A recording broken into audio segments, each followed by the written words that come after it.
The silver tray did not tremble in her hands, though the corridor smelled of beeswax and old money.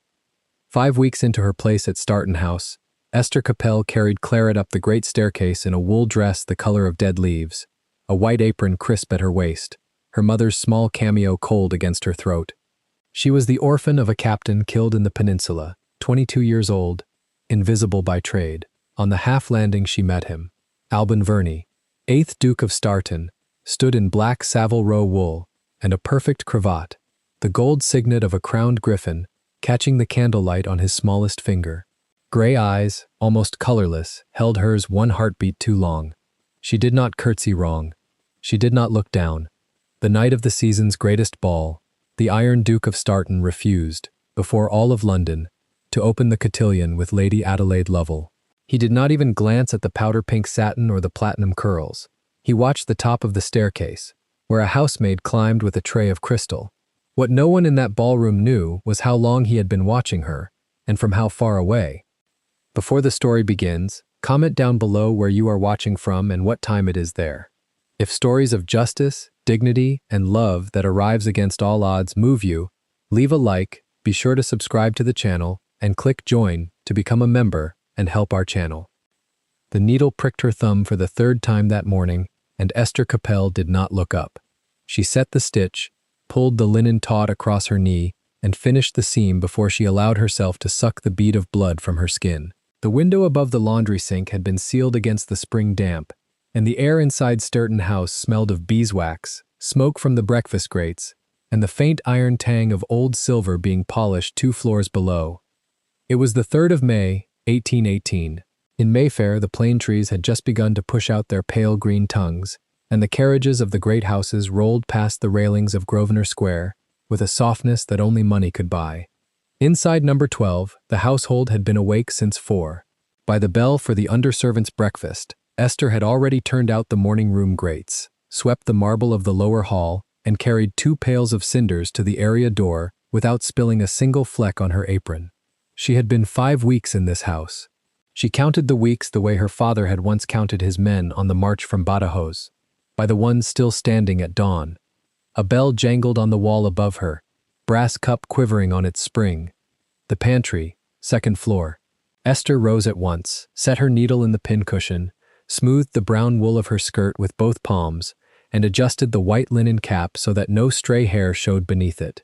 The mourning ribbon at her throat lay flat against her collarbone, the small cameo of her mother warm from her body.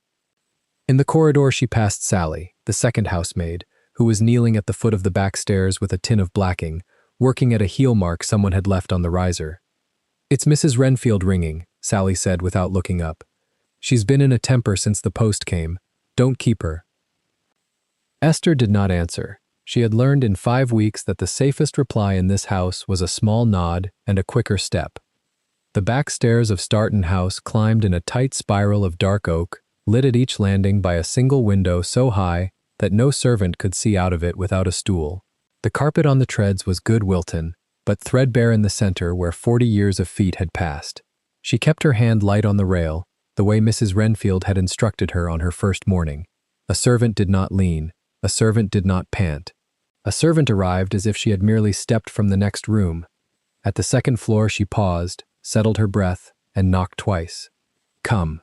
The housekeeper's parlor was small and dim, the curtains half drawn, a single coal fire muttering in the grate. Mrs. Hester Renfield sat at her writing table with the great household ledger open before her and a cup of black tea cooling at her elbow.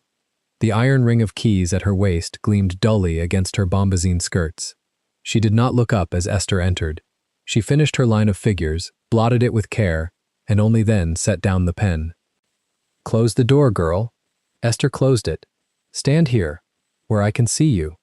Esther crossed the worn carpet and stood with her hands folded at her apron strings, eyes on a point 3 inches above the housekeeper's coiled gray head. She had been told that morning by Sally that Mrs. Renfield never raised her voice, and that this was the worst of all her qualities. "You have been 5 weeks under this roof," the housekeeper said. "You have not broken a single piece of porcelain. You have not been late to a bell. You have not spoken in the corridors above stairs. Do you know how rare that is, Capel?" "No, ma'am. It is so rare that I begin to suspect a flaw I have not yet found." A thin smile, gone before it had quite arrived. But until I find it, you will be useful to me. Sit down. Esther sat on the edge of the wooden chair, drawn up beside the writing table. Her back did not touch the spindles. Tomorrow night, Mrs. Renfield said, this house holds the first ball of His Grace's season. It is the only ball he opens in the year. Half of Mayfair will be on those stairs by 10. Lady Adelaide Lovell and her mother have already sent a third note inquiring after the supper arrangements, which I have a third time declined to answer. Her mouth tightened on the name and loosened again. I have lost a girl, Hannah, the upper housemaid for the gallery floor. Her sister was confined yesterday in Stepney, and she has gone to her. I do not blame her. I do, however, require a replacement on the gallery landing tomorrow night, carrying trays from the supper room to the card rooms above. Esther's heart gave one hard knock against her stays, and was still. You understand what I am offering you? Yes, ma'am. Tell me. To carry above stairs, ma'am, on the night. On the night, Mrs. Renfield repeated. The two small words settled in the room like a coin laid on a counter. Upper service in this house is not given to a girl of 5 weeks, Capel. It is earned in 5 years. You will be there because I have no one else with hands that do not shake and a face that does not require an explanation. You will speak to no guest. You will look at no guest. You will look at the tray, and you will look at the floor, and between those two you will look at nothing at all. If a gentleman addresses you, you will say, "Forgive me, sir, I am not to speak," and you will not stop walking. If a lady drops a fan at your feet, you will not pick it up. You will signal a footman. Do you understand? Yes, ma'am. You will wear the new black for the upper floor. Margaret will have it ready in the linen room by 7 this evening. You will be measured at 5. Your cap will be of muslin, not linen. Your shoes will be re-blacked twice. Your hair will not show. Your ribbon, the dark eyes flicked at her throat. Your ribbon may stay. Was it your mother's? Yes, ma'am. Then it stays. A pause. I lost mine to typhus in 1788. She would have been pleased to see me sitting in this chair. Go. Esther rose. Her knees were steady. At the door her hand closed on the brass, and Mrs. Renfield spoke again without turning. Capel. Ma'am, do not be grateful to me. I have not done you a kindness. I have laid a weight on you. Carry it as your father carried his. The brass was cold under her palm. Esther did not ask how Mrs. Renfield knew about her father. In this house no one ever explained how they knew anything, and a wise servant learned not to ask. Yes, ma'am, she said, and closed the door behind her. On the landing she stood for a moment with her hand pressed flat against the paneling. Through the door she could hear the housekeeper picking up her pen again, the scratch of nib on paper resuming as if the conversation had been one more line in her ledger. Below, the area bell rang for a delivery. Somewhere above, a clock chimed the half-hour. Esther counted the strokes the way she had counted her father's coins on the morning of his last leave, when he had spread them on the kitchen table in Portsmouth and said, very gently, that the regiment was being recalled and that she would be sent to her aunt at Stoke. She had been 13. He had not come back from Vittoria. The aunt at Stoke had died of a winter cough in 1816 and left her, at 20, with a black ribbon, a cameo, and 23 shillings. £2.17 had carried her to London. The rest of the way had been her own feat. She unpressed her hand from the wall and went down the back stairs. In the linen room at 5, she stood on a low stool, while Margaret, the head laundress, knelt with a mouthful of pins and worked the side seams of the upper house dress. The black bombazine was heavier than the brown wool. It hung in fuller pleats, and the apron over it was not the coarse twill of the lower floors, but a fine bleached linen that snapped when Margaret shook it out. Hold still, lamb. I am still. You're breathing. Breathing counts. Margaret slid a pin home along the waist. Hannah was bigger through the shoulders. We'll let it sit easier here. There. Turn. Esther turned. The hem brushed her ankles with a sound like a dry leaf being walked over.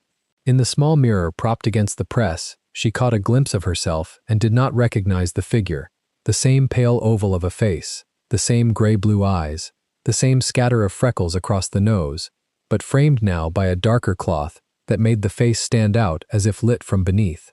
She looked, for one strange instant, like a portrait of someone else's mother. There, Margaret said. You'll do, don't sweat in it. I shall try not to. Try harder than that. The laundress took the pins from her mouth and dropped them clinking into the tin. And Capel, a word. Yes. On the upper floors, if His Grace is in the corridor, you do not stop, you do not curtsy. You step to the wall, you lower your eyes, you wait until he is passed. He does not like to be acknowledged. It is not pride, it is the way he is. The footmen who forget have been let go.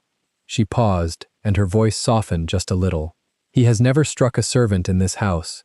He has never raised his voice in this house. He simply does not see us. Make sure he does not see you. Yes.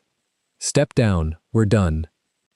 Esther stepped down. The dress whispered around her ankles. She gathered the front of the apron in her two hands and dipped a small, careful test of a curtsy to the empty room. And her body remembered how. The aunt at Stoke had been a parson's widow and had not let her forget who her grandmother had been. That night she lay awake on the narrow cot in the attic she shared with Sally and a kitchen maid called Bess, and she listened to the house breathe. Stourton House breathed slowly.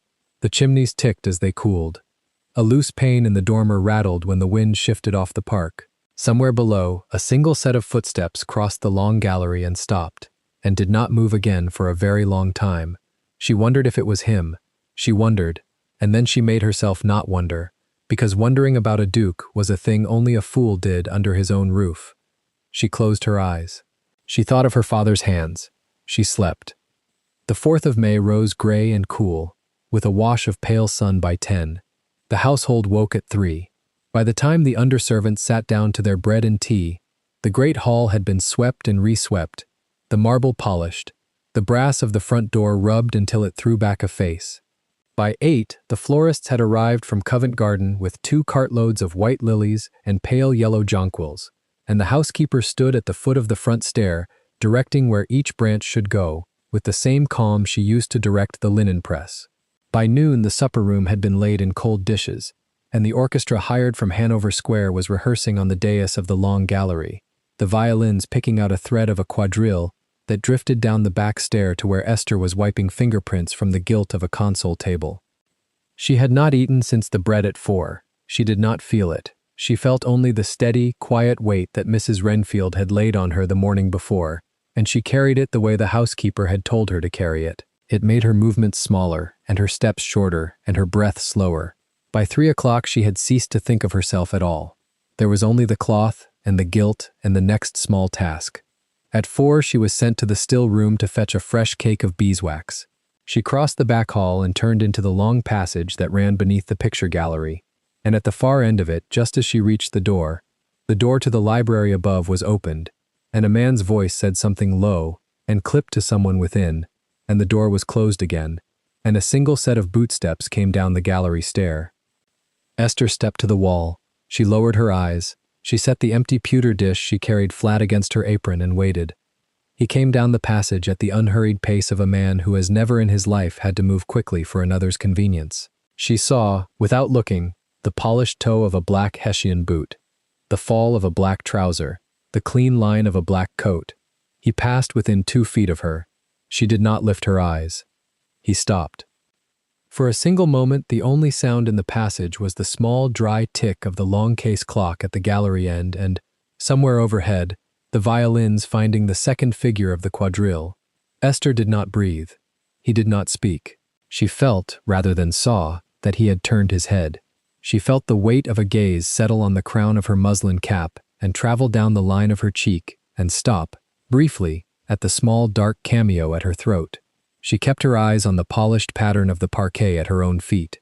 The pewter dish was warm where her hands were on it. She thought, very clearly and without panic, do not move, do not move, do not move. He moved first. The boot stepped past her. The coat passed. The door at the far end of the passage opened and closed, and he was gone. She stood another moment with her back to the wall. Then she let out the breath she had been holding in 3 small parts, as her father had taught her to do when a horse was nervous, and she walked on to the still room, as if the passage had been empty. In the still room, she set the pewter dish down on the slate counter and discovered that her hands were entirely steady. She was almost insulted by them. It seemed to her that hands which had just been looked at by the 8th Duke of Stourton ought at least to tremble. They did not. She picked up the cake of beeswax. wrapped it in its square of brown paper, and carried it back down the passage by another route. She did not look at the gallery door as she passed it. In the housekeeper's parlor at 6, she was inspected. Mrs. Renfield walked once around her, twitched the apron straight at the back, settled the muslin cap a quarter-inch lower on her brow, lifted the cameo on its ribbon between 2 fingers and let it fall. "You will do," she said. "Listen, Capel.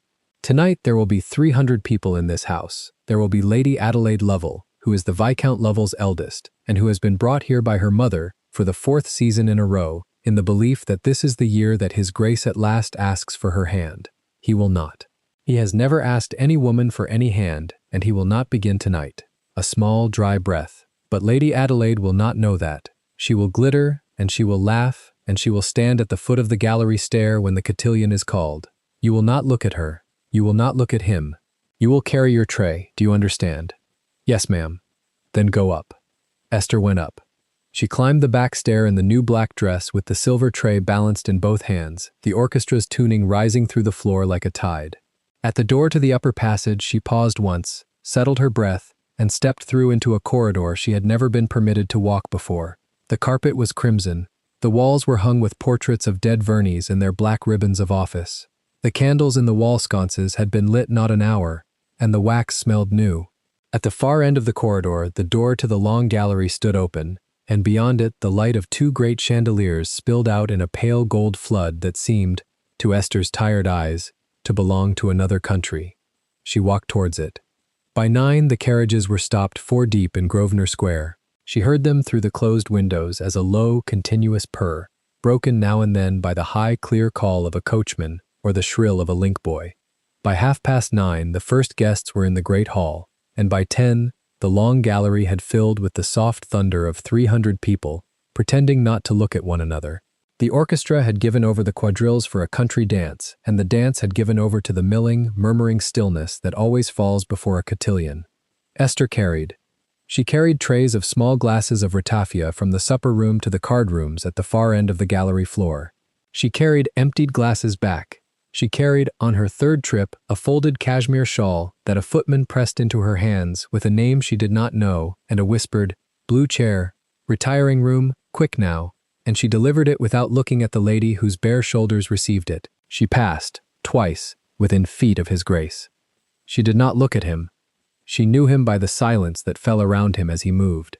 She knew him by the small, clear paths that opened in the crowd at his approach, by the half-turn of every head that did not quite dare to turn the whole way.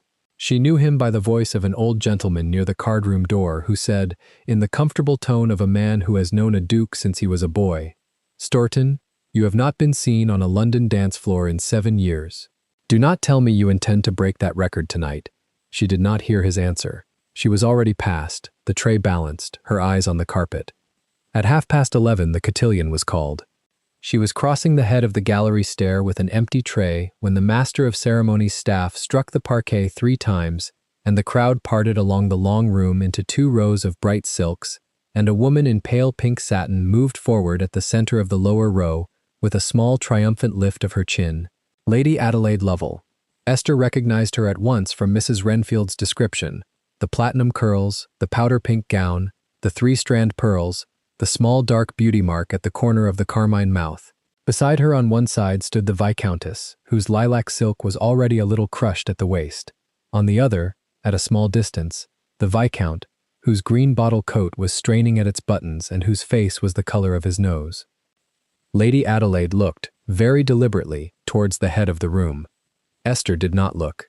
She turned with her empty tray and walked back along the upper landing towards the back stair, the new black dress whispering around her ankles, the cameo warm against her throat. The orchestra began the opening figure of the cotillion. The room fell into the held breath that precedes a great unkindness or a great gift. At the door to the back stair she did, against every word Mrs. Renfield had spoken to her in the parlor that afternoon, glance once over her shoulder. He was standing at the far end of the gallery, alone, in a coat the color of jet, with a single line of white at his throat. He was not looking at Lady Adelaide Lovell. He was not looking at the master of ceremonies who waited beside her with his white staff. He was not looking at any of the 300 upturned faces between them. He was looking up the length of the room, past all of them. to the head of the gallery stair where a single black-clad housemaid stood with an empty silver tray and a small dark cameo at her throat. His eyes met hers for the second time in 2 days, and this time they did not move. Esther stepped through the door to the back stair and closed it behind her, and stood for a moment in the cool dark with her forehead pressed against the paneling, and made herself a promise she did not yet understand the shape of. She would not break a glass. She would not miss a step. She would not, no matter what happened in the long gallery tonight, give this house any reason to be ashamed of her father's name. Whatever the 8th Duke of Starton had just done by not opening his cotillion with the Viscount Lovell's daughter, she would not be the servant who flinched. Below, somewhere in the great gallery she could no longer see, a woman's voice rose just a fraction too high, in a laugh that was meant to sound easy and did not, and 300 people pretended, all at once, that they had heard nothing at all.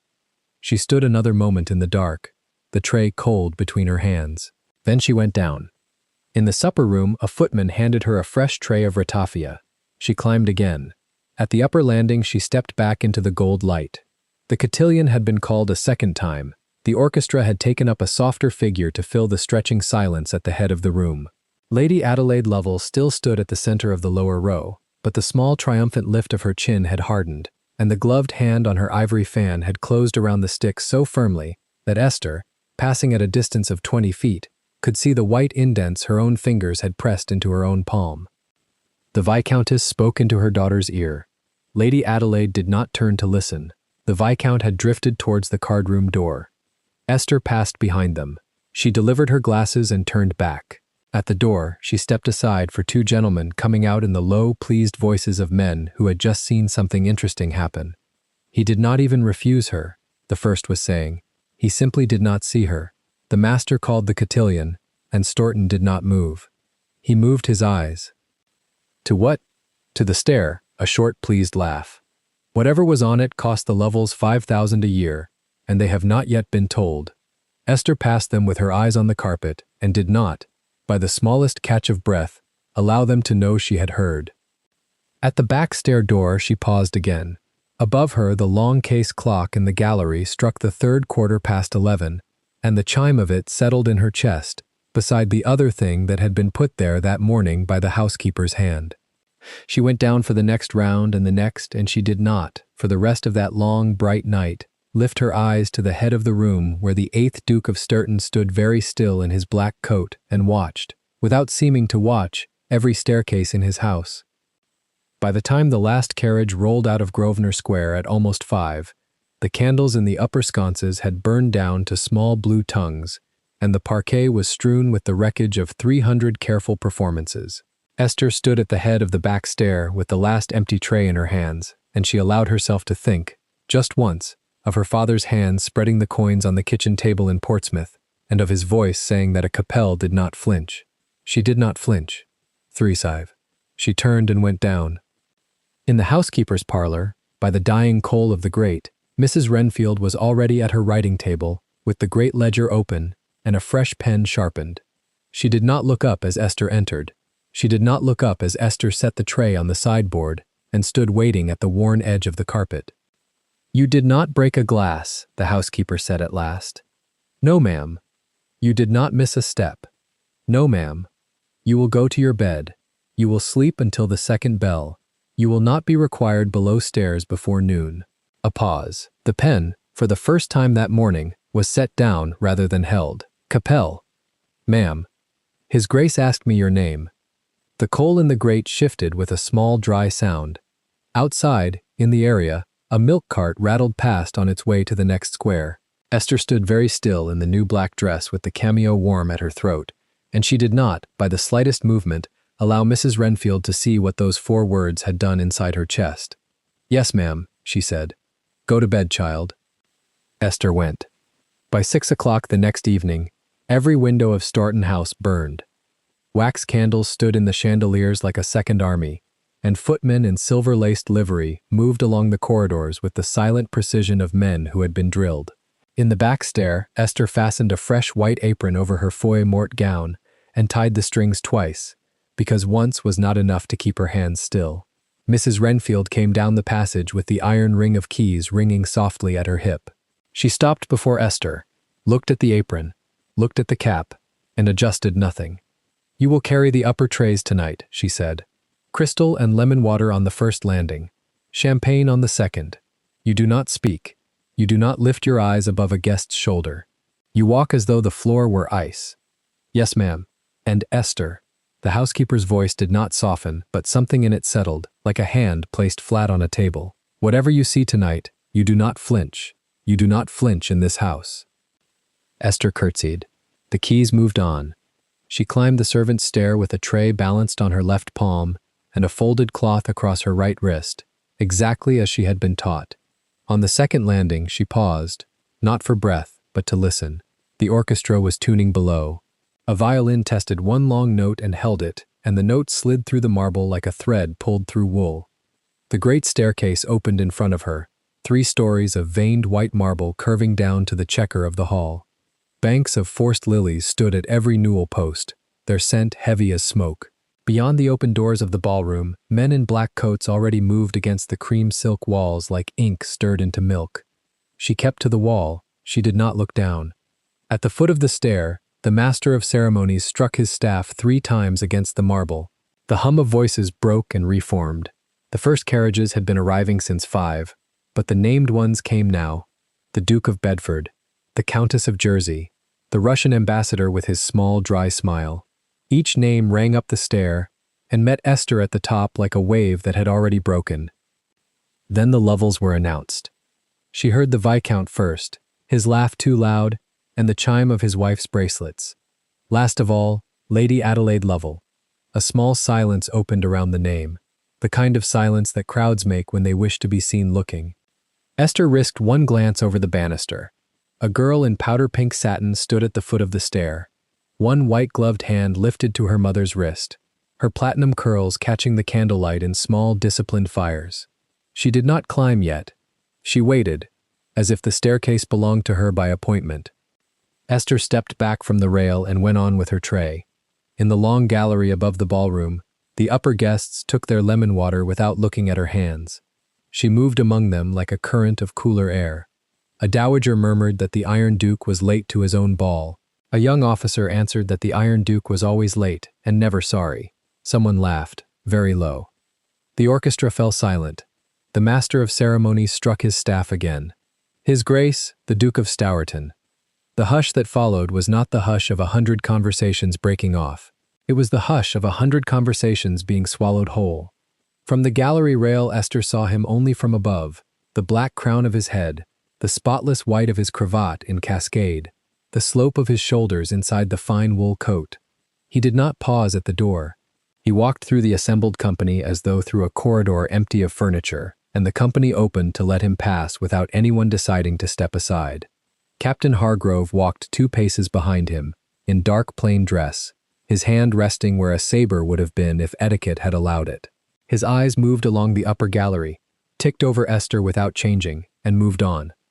The orchestra struck the opening figure of the cotillion. Lady Lovell did not waste a breath.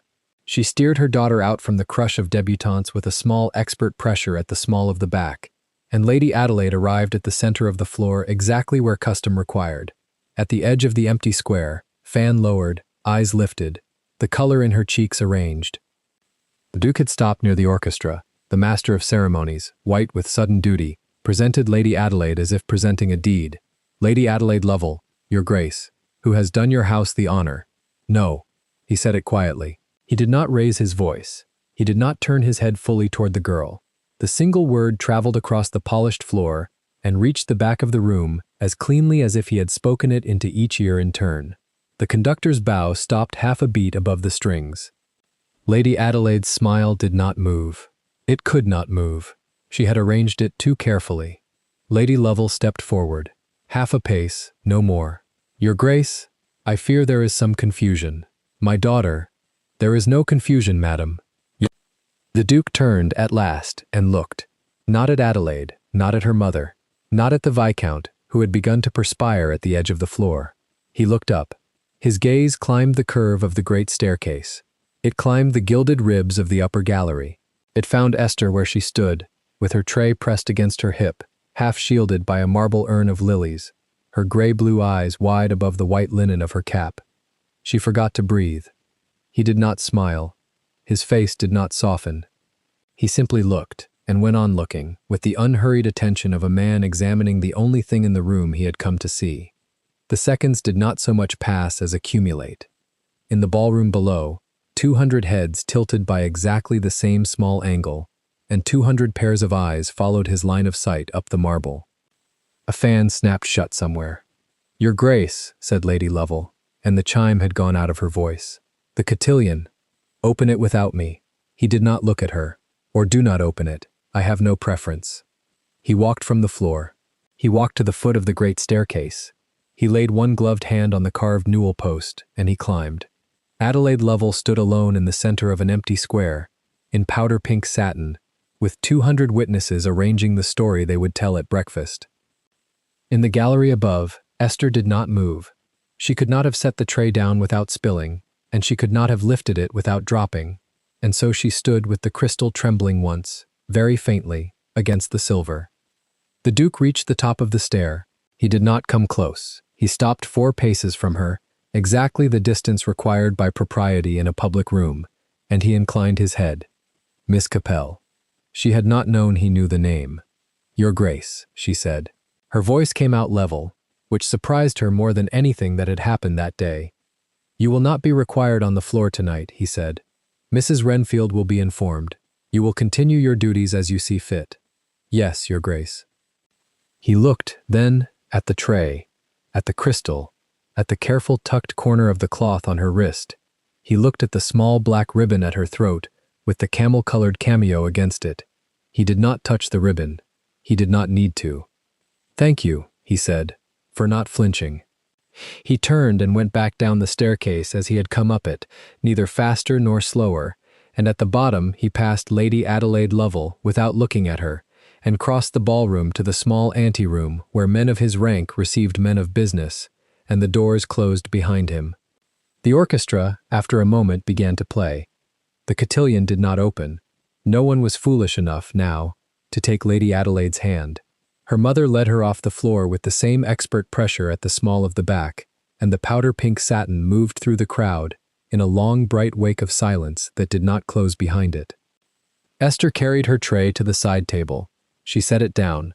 She placed the cloth beside it, folded exactly in 3, as she had been taught.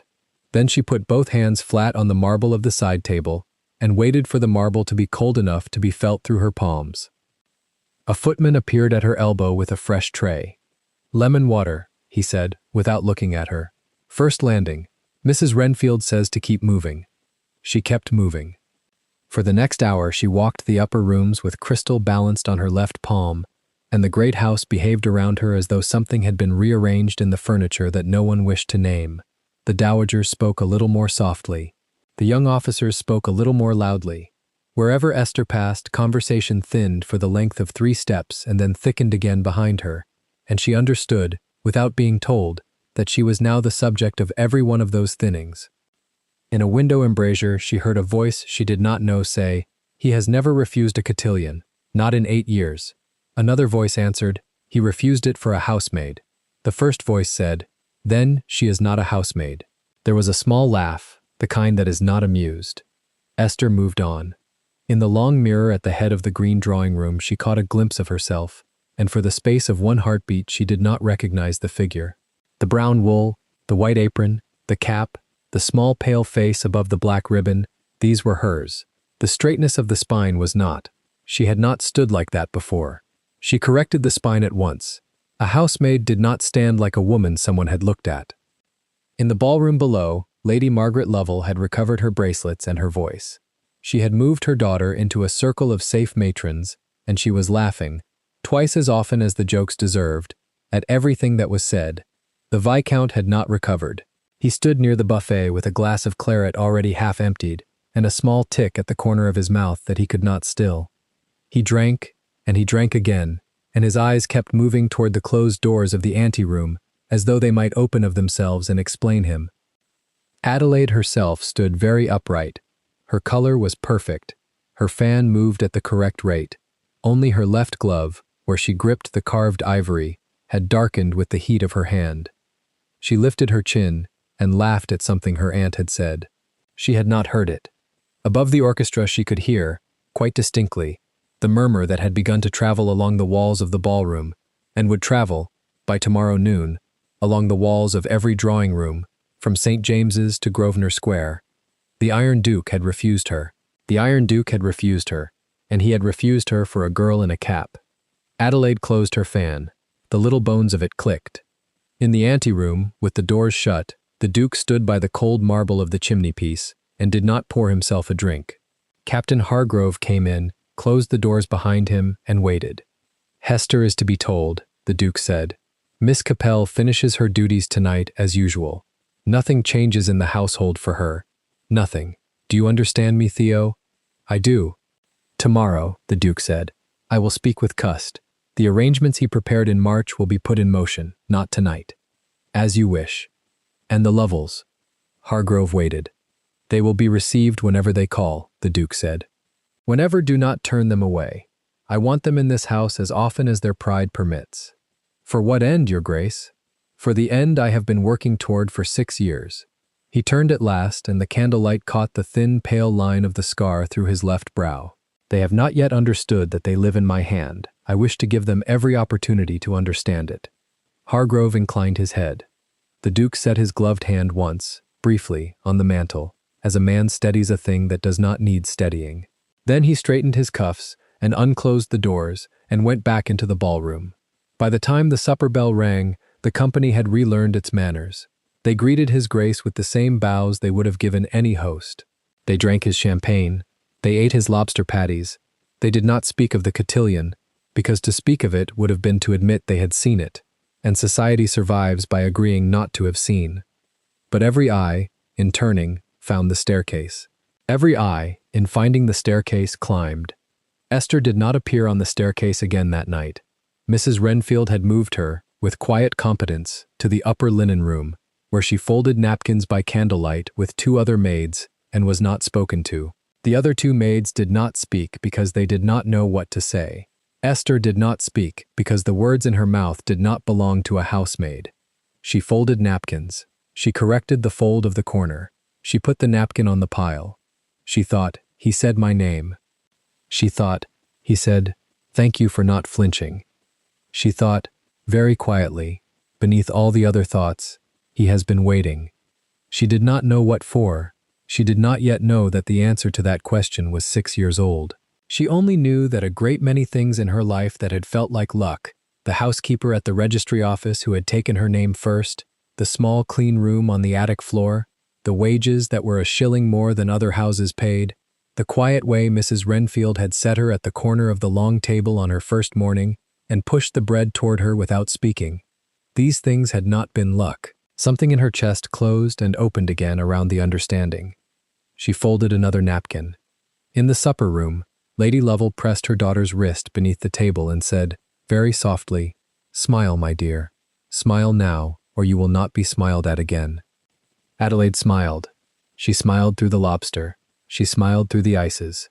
She smiled through the toast that the Viscount, drunk now, insisted on standing to give to the noblest house in London, at which the Duke inclined his head 1/4 of an inch and did not raise his glass.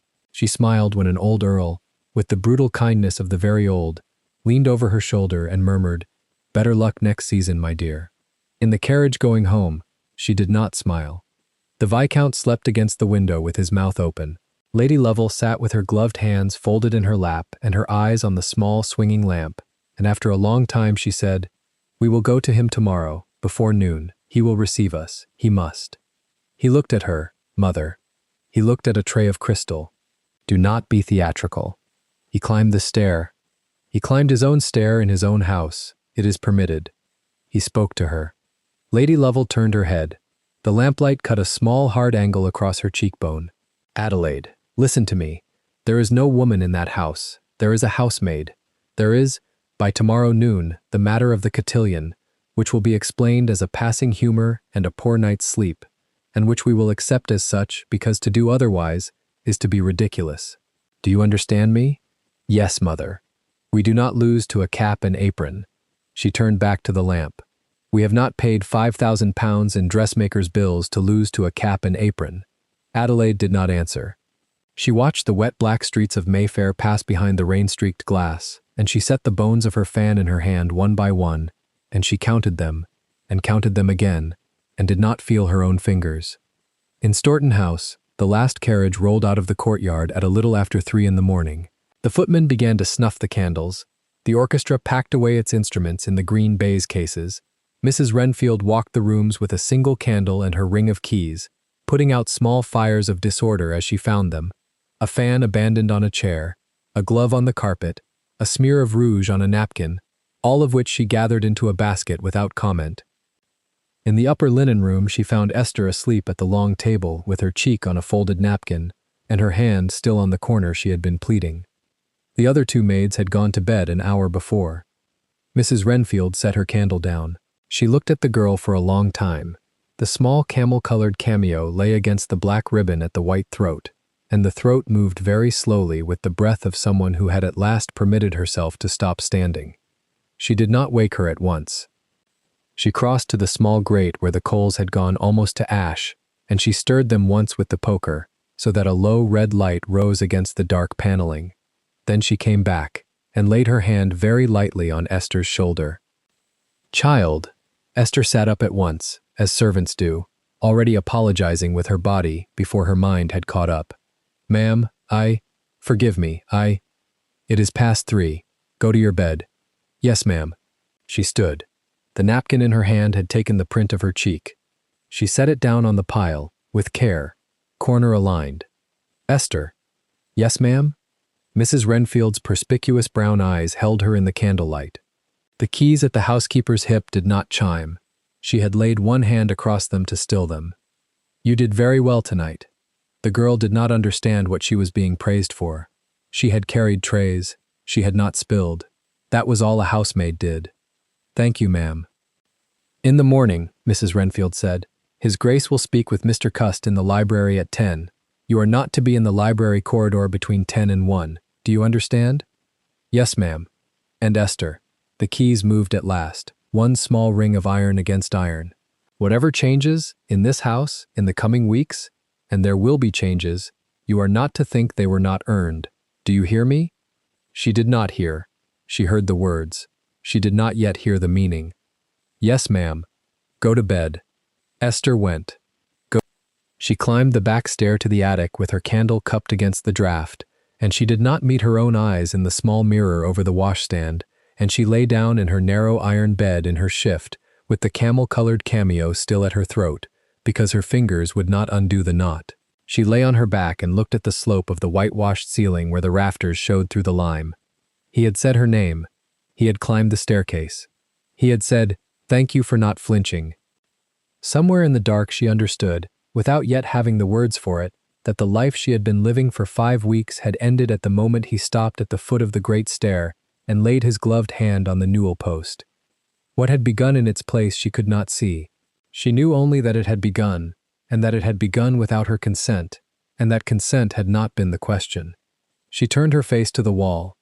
Below her, 3 floors down, in the library, the Duke of Stourton stood alone with a single branch of candles and a folded paper in his hand. The paper was 6 years old. It had been folded and refolded so many times that the creases had gone white. He did not unfold it now. He only held it, in his bare hand. He had at last taken off the gloves, and he looked into the small flame of the nearest candle and did not blink. After a long while he laid the paper on the desk, smoothed it once with the flat of his palm, and said quietly, "To no one, tomorrow." Then he snuffed the candles, one by one, and the great house went dark from the bottom up. In a small bedroom in Grosvenor Square, Lady Adelaide Lovell sat upright at her dressing table in her shift, with her platinum hair down her back, and stared at her own face in the glass by the light of a single taper. The face stared back.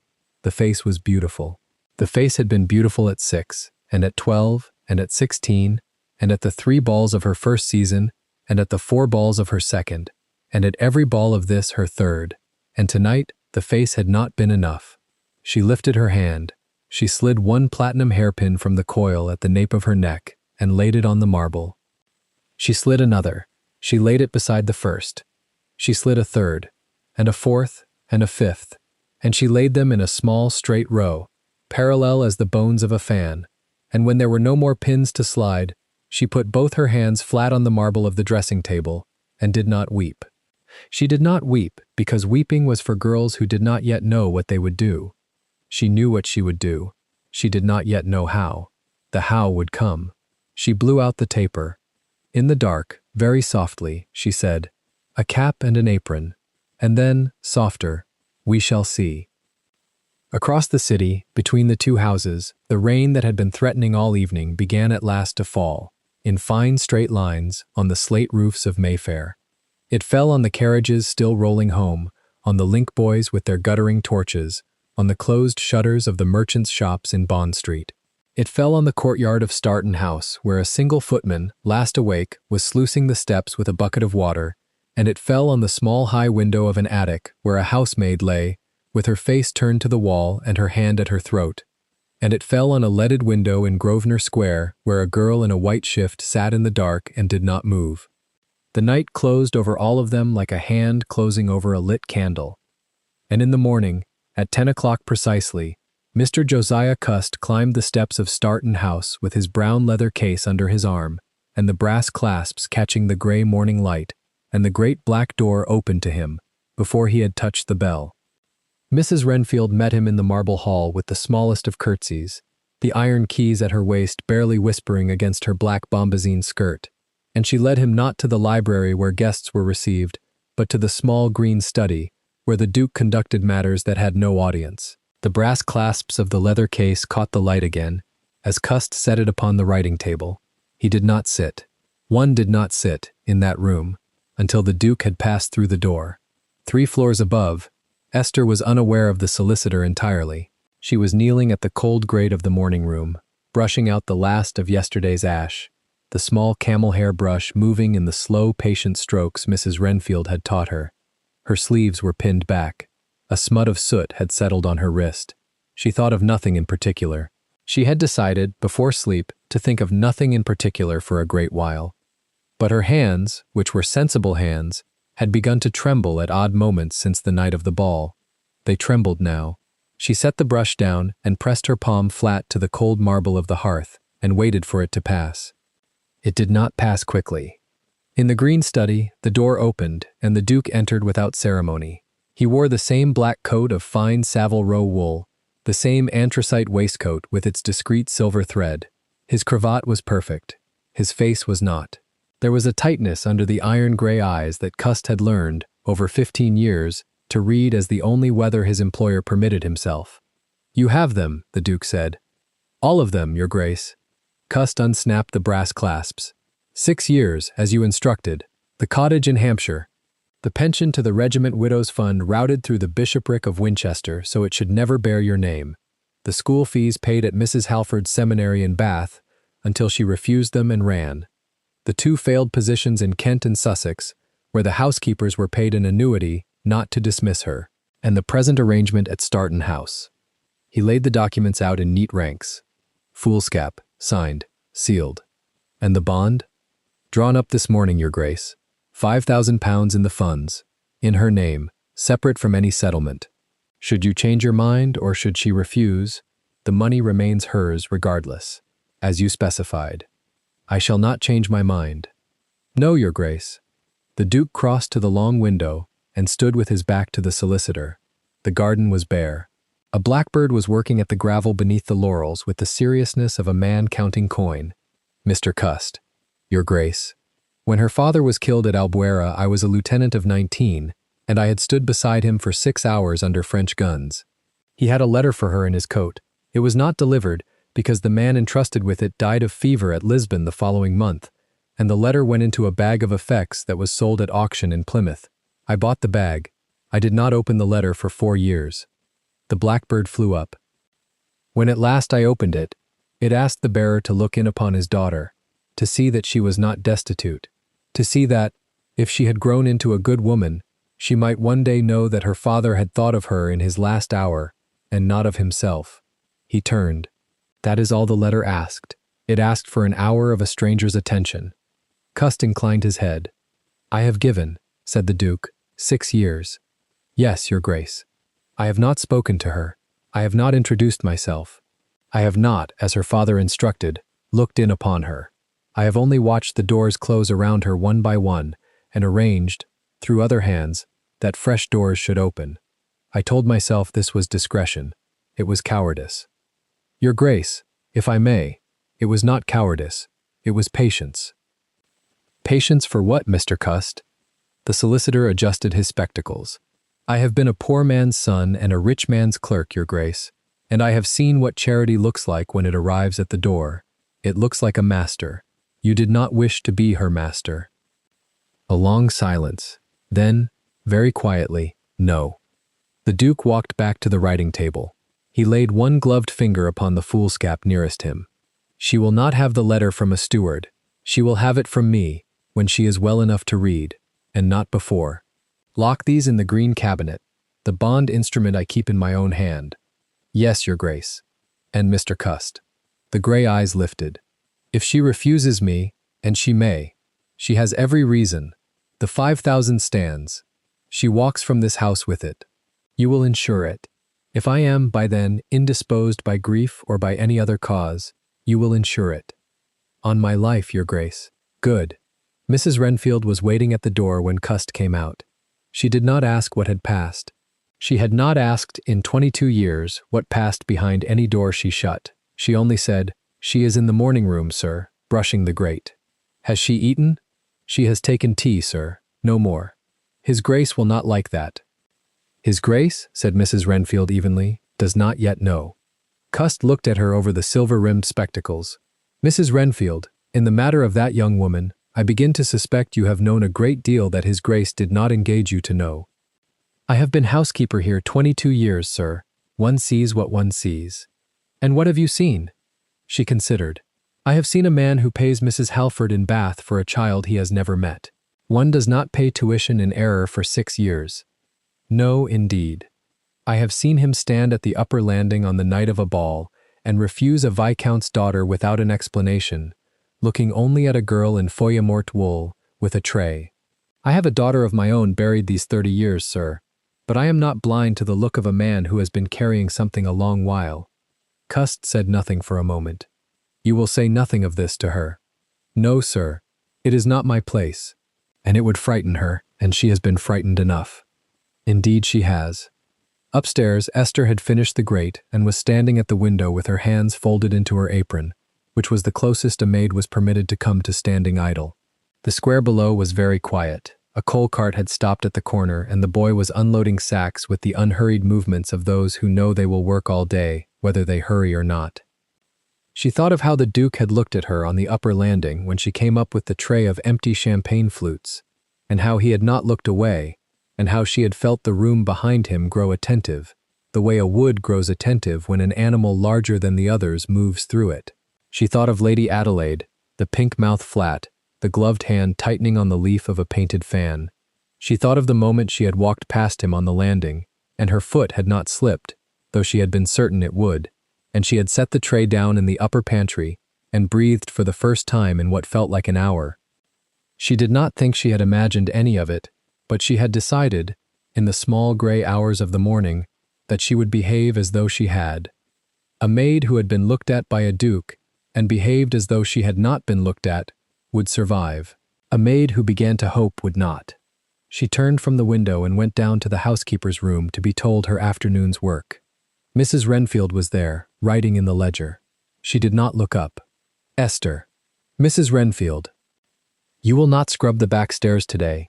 You will go to the linen room and assist Sarah in turning the sheets. Sarah is slow with her hands since the chilblains. You will be kind to her about it. Yes, Mrs. Renfield. And Esther. Yes. The housekeeper did look up then, and her sharp brown eyes were not, for once, sharp. If anyone in this house asks you a question today which you find strange, about your father, about your schooling, about where you were before you came here, you will answer plainly, and you will not be afraid. There is nothing in your past which any honest person here intends against you. Esther stood very still. Has someone been asking? Not yet. Then why? Go to Sarah, child. The sheets will not turn themselves. Esther went. In the linen room, the sun came through the high window in a great pale slab, and lay across the deal table, where the folded sheets were stacked in towers smelling of lavender and starch. Sarah, who was 60 and bent at the knuckles, lifted her face from the work and smiled, and Esther took the corners of the first sheet from her hands without comment, and they began the long, slow turning. It was the kind of work that allowed thought. She thought of her father. She did not often allow herself to do so in daylight. The thought belonged to the hour before sleep. But the housekeeper's words had unlatched a door. She remembered him in his red coat the morning he had ridden out from Portsmouth, the way he had bent from the saddle to touch her hair, the way he had not said goodbye because he never said goodbye, only, "Mind your mother, Essie, and mind yourself, and I shall come home, and we shall have toast." She had been 13. She had not had toast with him again. The folded sheet came smooth between her hands. "You are crying, lamb," said Sarah, not unkindly. "It is the lavender," said Esther. "It stings." "It does that," said Sarah, and took the next corner, and asked no more. Below in the green study, the Duke had dismissed his solicitor, and was sitting at last, his back very straight, his hand flat upon the foolscap that bore 6 years of an active attention he had never named even to himself. He had not slept. He had stood in the lower hall through the small hours and listened to the house settle, and had heard, from 3 floors away, the faintest creak of a board in the morning room, and had known that she was awake, that she had risen early, that she was at her grate. He had nearly gone up. He had not gone up.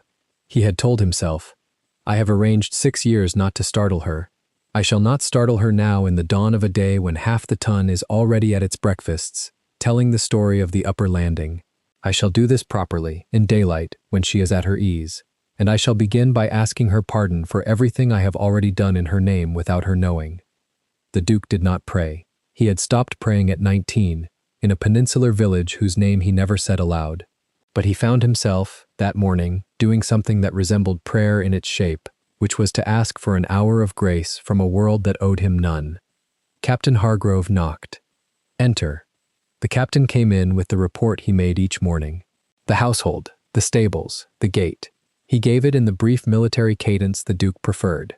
At the end he said, "The Lovell carriage was seen in Bond Street at 10. Lady Adelaide was with her mother.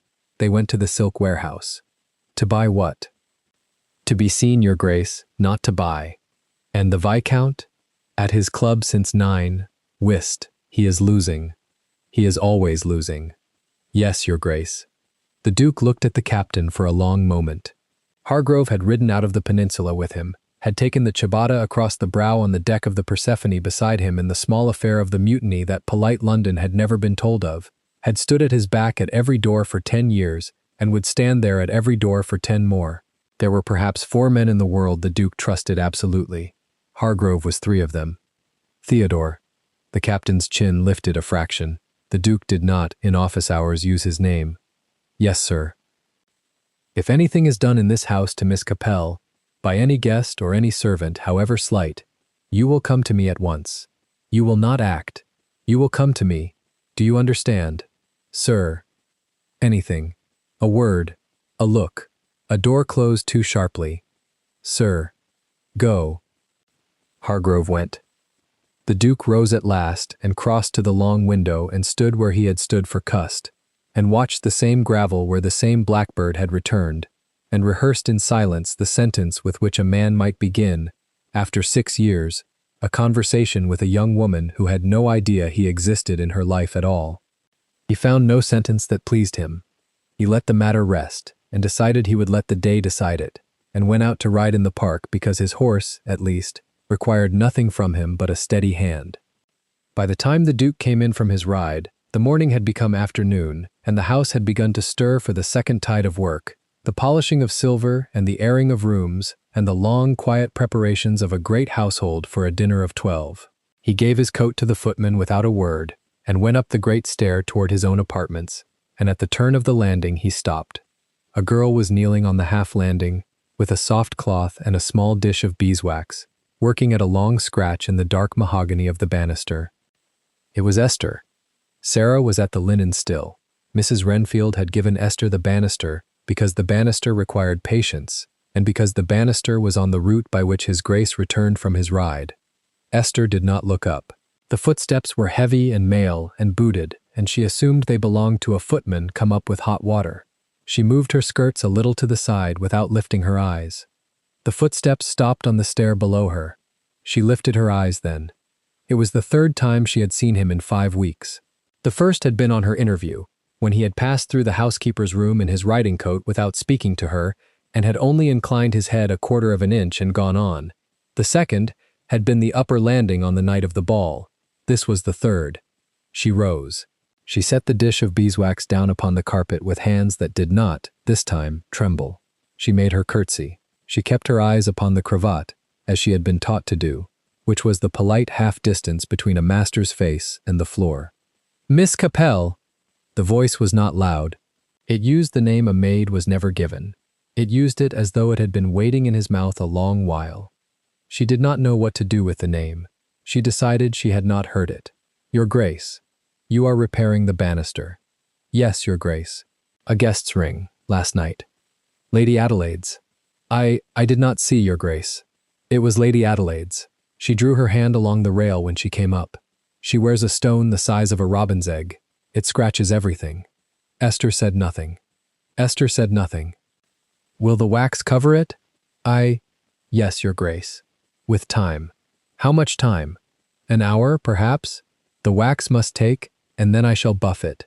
You will not finish before dinner." "I shall, Your Grace." "You will not. Mrs. Renfield has misjudged the work." He came up 1 step. He was now upon the same level as the dish of beeswax. He looked down at it and then at her, and the iron-gray eyes were, at this distance, not iron at all, but a kind of bright weather over a great deal of water. "Miss Capel, I am going to ask you a thing which will not be proper from a master to a servant, and I will ask your pardon for it in advance, and I will ask you to answer with the truth and not with what you imagine a servant ought to say." Her hand went, of its own, to the black ribbon at her throat. The small cameo of her mother was warm against her fingers. "Yes, Your Grace." "Are you afraid of me?" It was not the question she had been bracing for. She had been bracing for any number of questions, most of them shameful. She had not been bracing for that one. She thought, for one bad instant, of lying. Then she remembered Mrs. Renfield in the small hour of the morning, saying, "You will answer plainly, and you will not be afraid." "No, Your Grace. You are not afraid." "No, Your Grace, I am not afraid of you. I am afraid of the house. They are not the same thing." A muscle moved in his jaw. It was not displeasure. She did not know what it was. "No," he said. "They are not the same thing. Thank you." He inclined his head, the same 1/4 of an inch he had given her on the day of her interview, and he went on up the stair, and the great door of his apartments closed at the top, and Esther knelt down again to the banister with a hand that, this time, did refuse her, so that she had to set the cloth aside and press both palms to her knees and breathe until the hand consented again to work. In his dressing room, the Duke stood for a long moment with his gloves still on. Then he drew them off, finger by finger, and laid them upon the chest, and said aloud to the empty room, as though to inform some witness of a thing that needed witnessing, "She is not afraid of me." He said it without satisfaction. He said it with a kind of grief. It was, after all, the smallest of doors a man might find ajar after 6 years of standing in the cold, and a door, even the smallest of them, was a door. By the 5th day after the ball, the upper servants had begun to notice that his Grace took his morning coffee in the small breakfast room rather than the study, which gave him a view of the back stairs by which the housemaids came up with the linen. He did not speak to anyone there. He read the Morning Post. He turned the pages slowly. He drank 1 cup and then went out to ride. It was a small change. Mrs. Renfield observed it, did not remark upon it, and quietly reassigned the linen detail to Esther. By the 8th day, Esther had carried clean towels past the breakfast room 4 mornings in succession. On the 5th morning, the door was open and the Duke was within. She slowed without meaning to. She curtsied without setting the linen down. She went on. She did not look at him. He did not look at her, or appeared not to, though when she had passed, he set the Morning Post aside and did not pick it up again for some minutes. By the 10th day, they had exchanged perhaps a dozen sentences in all, none of them remarkable, all of them upon the matter of stairs or scratches, or whether a fire had drawn well in this room or that. To anyone watching it would have been a master inspecting his house. Mrs. Renfield was watching. The Duke knew Mrs. Renfield was watching. He was grateful for it. On the 12th day, a note arrived from Lady Margaret Lovell upon thick cream paper with a green wax seal, and it asked, with the studied charity of a woman who has been refused in public, whether His Grace would be so very kind as to receive her daughter for half an hour, alone, upon a small private matter of the heart. The Duke read the note in the green study. He read it twice. He laid it upon the writing table beside the foolscap that Mr. Cust had locked away, and which he had taken out again that morning to read once more, as he had taken it out every morning since. He rang the bell. Mrs. Renfield came. "Tomorrow at 3, he said, "Lady Adelaide Lovell will call. You will receive her in the yellow drawing-room. You will inform her that I am unfortunately engaged. You will offer her tea. You will not on any account permit her to wander in this house. You will not permit her to ascend above the first floor. You will set Captain Hargrove at the foot of the stair in plain livery as a footman, so that she should not know him. Yes, Your Grace. And Mrs. Renfield. Yes, Your Grace. Miss Capel will be sent that afternoon to the linen merchant in Cheapside upon an errand. She will be accompanied by John the second coachman. She will not return until 5. Yes, Your Grace. You understand me. Perfectly, Your Grace. She left. He sat down again at the writing table and laid his hand once more upon the foolscap, and he thought that he had bought himself perhaps 2 weeks more of quiet in which to do a thing properly, that ought, in any other man's life, to have been done 6 years ago over a kitchen table, with a candle between them, and no titles in the room at all. He did not know that he had bought himself 11 days. He did not know that, on the 12th day, Lady Adelaide Lovell would not wait in the yellow drawing-room for the tea she had been offered. He did not know that she would rise from the silk-covered chair while Mrs. Renfield's back was turned at the door, and that she would slip past the false footman at the foot of the stair, and that she would climb, very quietly, upon slippers of pink satin with silver buckles, all the way up to the upper landing where, on the night of the ball, a duke had refused her in front of the whole ton. He did not know that, in the upper corridor of his own house, his careful patience, and his 6 years of arrangement, and his small note upon cream paper would be brought to nothing by a girl of 23, who had been told from the cradle that she was to be a duchess, and who had been told, the night of the ball, by every eye in the room, that she was not. But that was 11 days away. For the moment the house was quiet. The afternoon light came long and slow through the green study window. Somewhere 2 floors above, a maid in foil-mort wool was rubbing beeswax into a banister with the slow, patient strokes she had been taught, and humming, very low, a tune her father had taught her in a garden in Hampshire when she was 9, which she had not remembered she remembered until that afternoon.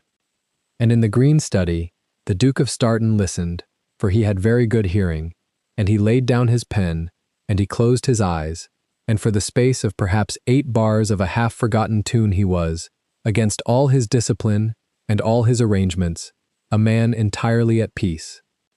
Then the clock on the mantel struck the half-hour, and he opened his eyes, and he took up the pen again, and he wrote to Mr. Cust to instruct him in the matter of a settlement which would, when the proper day came, set £5,000 in the funds upon Miss Esther Capel of Starton House, irrevocably, in her own name, whatever else might come.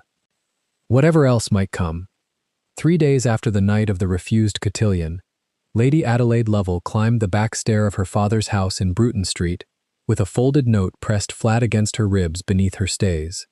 The note bore no signature. It had been slipped under the door of her dressing-room by a footman who would not meet her eye, and it carried only 7 words written in a clerk's careful hand. The Duke's solicitor calls at noon tomorrow. She did not show the note to her father. She did not show it to her mother.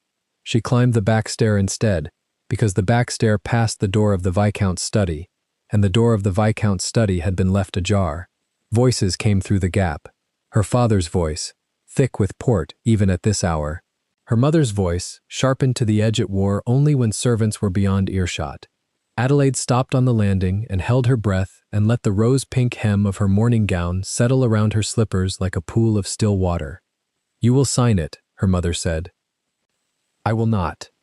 You will sign it, Reginald, because the alternative is the King's Bench, and the King's Bench does not care that you were once a Viscount." A pause. The clink of a glass. The sound of a man drinking, who had drunk already. Cust has been very patient, her mother went on, and the word patient came out of her mouth as though it were a coin she had bitten and found counterfeit. 15 years patient. Do you understand what that means, Reginald? 15 years. It means the man is a fool. It means the man is not a fool at all. Adelaide leaned her shoulder against the wainscot. The wainscot was cold through the muslin of her sleeve. Cust is not the creditor, her mother said. Cust has never been the creditor. Cust is the instrument. Cust is the solicitor of Coutts. Cust is the solicitor of Starton.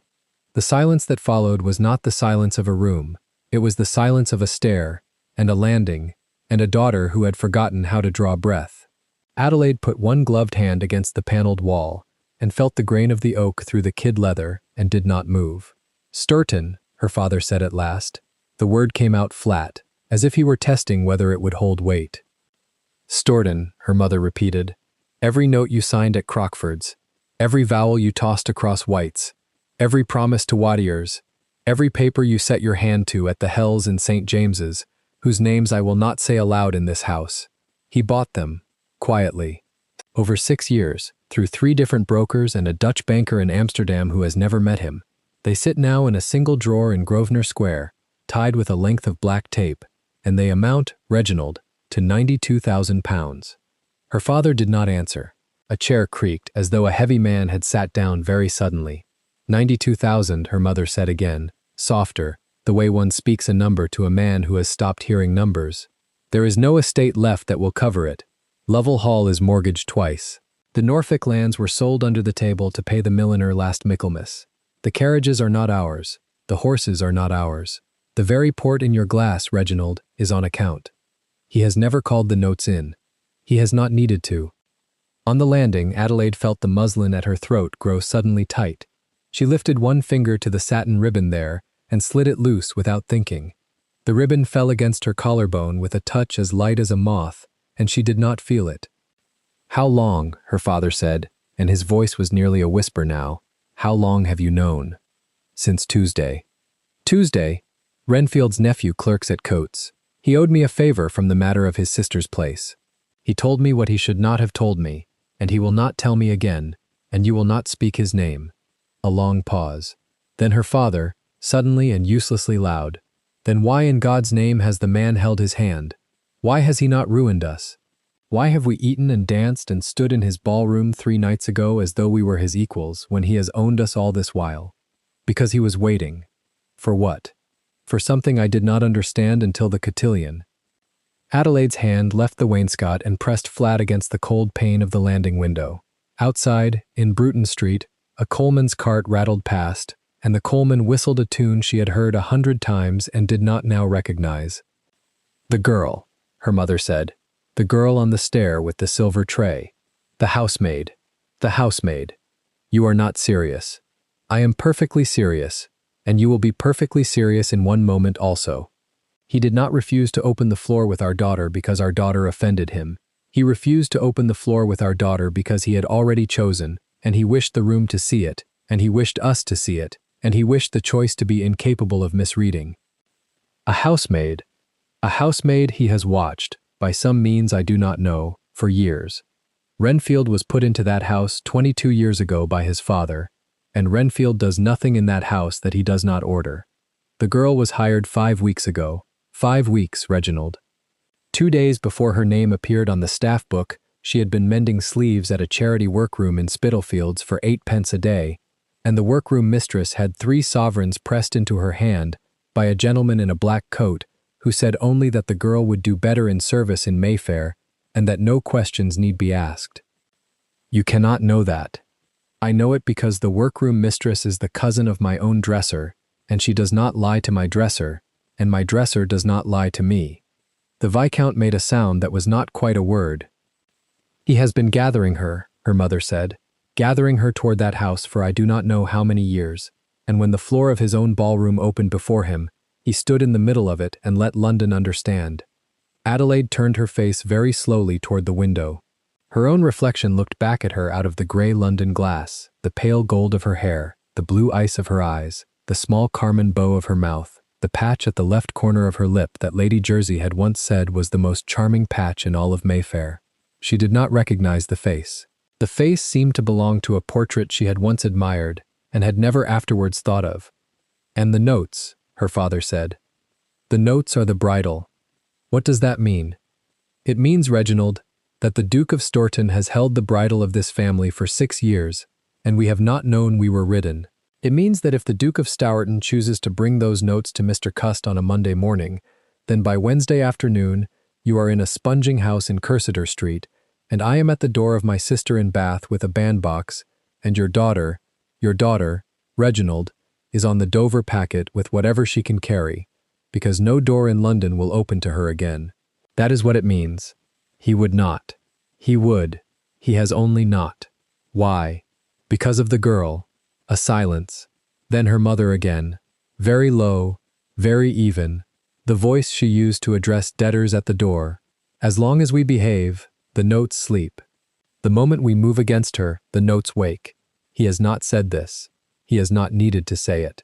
He let London see him refuse our daughter, and he let our daughter see him look at a housemaid, and he sends his solicitor to this house at noon tomorrow with a paper, and I will tell you now, without having read it, what the paper says.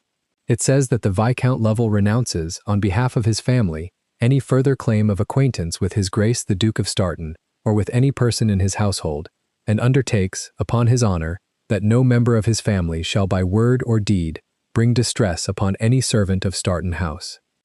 By name, he cannot ask that. He is not asking. Adelaide's gloved hand slid down the cold pane and came to rest against the sill. She felt the small ridge of paint there under her thumb. She remembered, with a clarity that astonished her, sitting on this same sill at 7 years old and watching the lamplighter pass with his long pole, and she remembered her mother coming up behind her and saying, very softly, "Do not press your nose to the glass, Adelaide. Ladies do not press their noses to anything." She turned from the window. She walked, with the practiced silence of a girl who had spent 3 seasons learning to enter and leave rooms unheard, back along the landing and into her own dressing room, and closed the door behind her and turned the small brass key in the lock. The note still lay in her stays. She drew it out and held it in both hands and read the 7 words again. The Duke's solicitor calls at noon tomorrow. She had thought, when the note arrived, that it was an opening. She had thought, in the warm, small place behind her ribs where a girl of 3 seasons keeps her hopes, that the Duke had repented of his rudeness at the ball, that Cust was being sent with an apology, that the cotillion had been a misunderstanding compounded by the heat of too many candles, and that the housemaid had been an accident of the eye. She had been wrong. She had been wrong in every particular. She sat down on the low brocade chair before her dressing table and looked at her own face in the oval glass, and she saw, for the first time in 23 years, a face that had been arranged for her by other people. The face had been arranged for the Duke of Stourton. The pearls about her neck, 3 strands of them, had been bought on credit in the hope of the Duke of Stourton. The dancing master, the Italian master, the harp master, the watercolor master, the riding habit cut by a tailor in St. James's, the box at the opera that the family could not afford and took anyway, the very patch at the corner of her mouth which her mother had pressed into place this morning, with the tip of her own finger, and a whispered, "Today, my dear, today we shall be presented again." This also had been arranged for the Duke of Stourton. And the Duke of Stourton had stood 3 nights ago in the middle of his own marble floor, and had looked past her shoulder at a girl in Fuyot Morta wool, carrying a silver tray. She did not weep. The training of 3 seasons does not weep at a dressing table at 11 o'clock in the morning. She set the note down on the lacquered surface among the silver-backed brushes and the cut-glass jars of pomade, and she folded her hands on her lap, and she waited until her breath came evenly, and then she rose. She went to the door. She turned the brass key. She went down the front stair this time, not the back, because the front stair was the stair of a viscount's daughter, and she would use it while she still had the right. She crossed the hall and asked the footman, in a voice that was perfectly calm, to call her mother to the small parlor. Her mother came. Her mother had had time, between the study and the parlor, to compose her own face, and she had composed it well. The color was back in her cheeks. The turban of lilac silk had been replaced by a morning cap of white lace. She closed the parlor door behind her and looked at her daughter and waited. "How long," Adelaide said, "has Sturton owned my father's notes?" Lady Margaret Lovell did not flinch. She had known, the moment she saw her daughter's face in the doorway of the parlor, that the daughter had been on the landing. She had known also that there was no purpose now in the small lies that had served them for 6 seasons. 6 years. How much? £92,000. And what does he want? Nothing that he has not already taken. You will speak plainly, Mamma. Her mother walked to the window and stood with her back to her daughter and looked out into the small walled garden where the laburnum was just beginning to set its yellow chains. He wants the girl to be safe, she said. From what? From us. Adelaide laughed. The laugh was short and dry and surprised her own ears. From us. A viscount's family, threatening a housemaid. What does he imagine we should do to her, Mother? Pour boiling tea into her slippers, lock her in a linen press. He imagines nothing. He has provided for everything. Then what is the paper for? Her mother turned. Her mother's face was the face of a woman who had spent the morning counting and recounting and arriving at the same answer. The paper is for your father's signature, Adelaide, because your father has signed many papers in his life, and one more will not break him. But the paper is for you also. You will sign nothing. You are not asked to. You are asked only to understand that if you breathe upon that girl, the notes will be called in upon the Monday following, and there will be no Lovell of Bruton Street by Friday. And if I should choose, Adelaide said, very softly, not to understand. Her mother looked at her for a long moment. Then I shall pack your trunk myself, she said, and I shall send you to your aunt in Bath upon the evening coach, and you will live there upon her charity, and you will not see London again until the day you are carried back into it in a coffin. Do not mistake me, Adelaide. I have given 6 seasons of my life to making you a duchess. I will not lose Bruton Street because the duchess I made you was not the duchess he chose. The two women looked at one another across the morning room. Outside, in the garden, a wren landed on the rim of the stone basin and dipped its small brown head and drank. Adelaide curtsied. The curtsy was very small and very correct and very cold. I understand you perfectly, Mamma. She left the room. She did not return to her dressing table. She went instead to the long gallery on the first floor, where the family portraits hung in 2 rows under their varnish, and she walked the length of it once, very slowly, looking at each of them in turn. The first Viscount Lovell, who had fought beside Marlborough, the second Viscount, who had married a Cavendish, the third, who had built the Norfolk house that was no longer theirs, her grandfather, her father, painted at 30, before the port and the cards, herself at 16, in a white muslin gown with a blue sash, holding a small spaniel that had died of distemper the following winter. She stopped before her own portrait. The girl in the frame looked back at her with the same blue ice eyes, and the same small carmine mouth, and the same patch at the left corner of the lip, and there was about the painted face a softness that the living face no longer possessed. She turned from the portrait and walked back along the gallery and went down to the hall and called for her pelisse and her bonnet, and she said to the footman that she would walk in the park, alone, and the footman, who had been 3 years in the house and had learned what not to remark upon, brought her pelisse and her bonnet without remark. She did not walk to the park. She walked instead to Grosvenor Square. She did not approach the door of Stoughton House.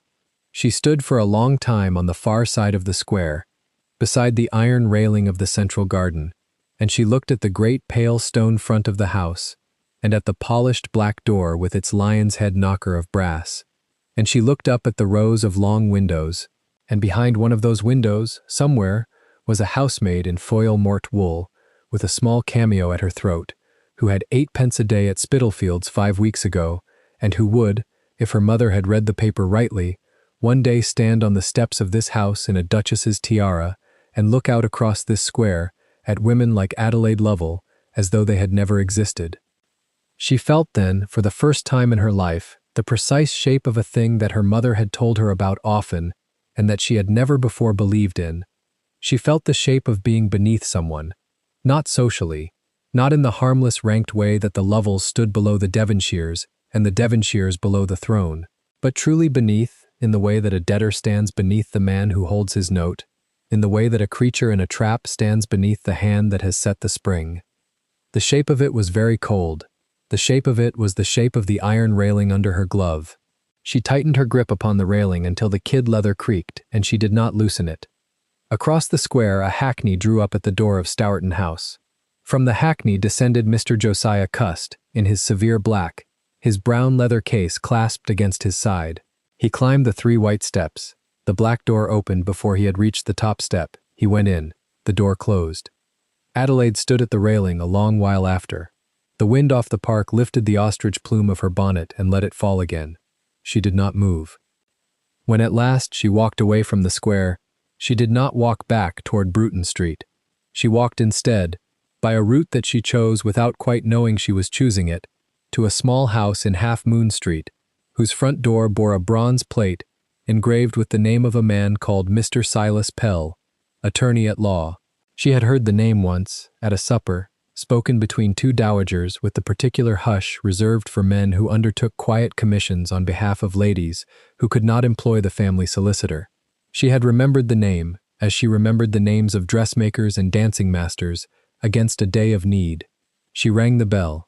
A clerk admitted her. She gave a false name, and she asked Mr. Pell whether, in his professional opinion, there existed in the law of England any instrument by which a young woman of family might, without the consent or knowledge of her parents, transfer to herself the management of a small sum settled upon her at her christening by a godmother now deceased. Mr. Pell, who had not survived 20 years in Half Moon Street by asking unnecessary questions, said that there were several such instruments, and that he would be happy to draw a memorandum, and that his fee would be 3 guineas, payable upon delivery. She paid 1 guinea on account from the small reticule at her wrist. She arranged to call again on Friday.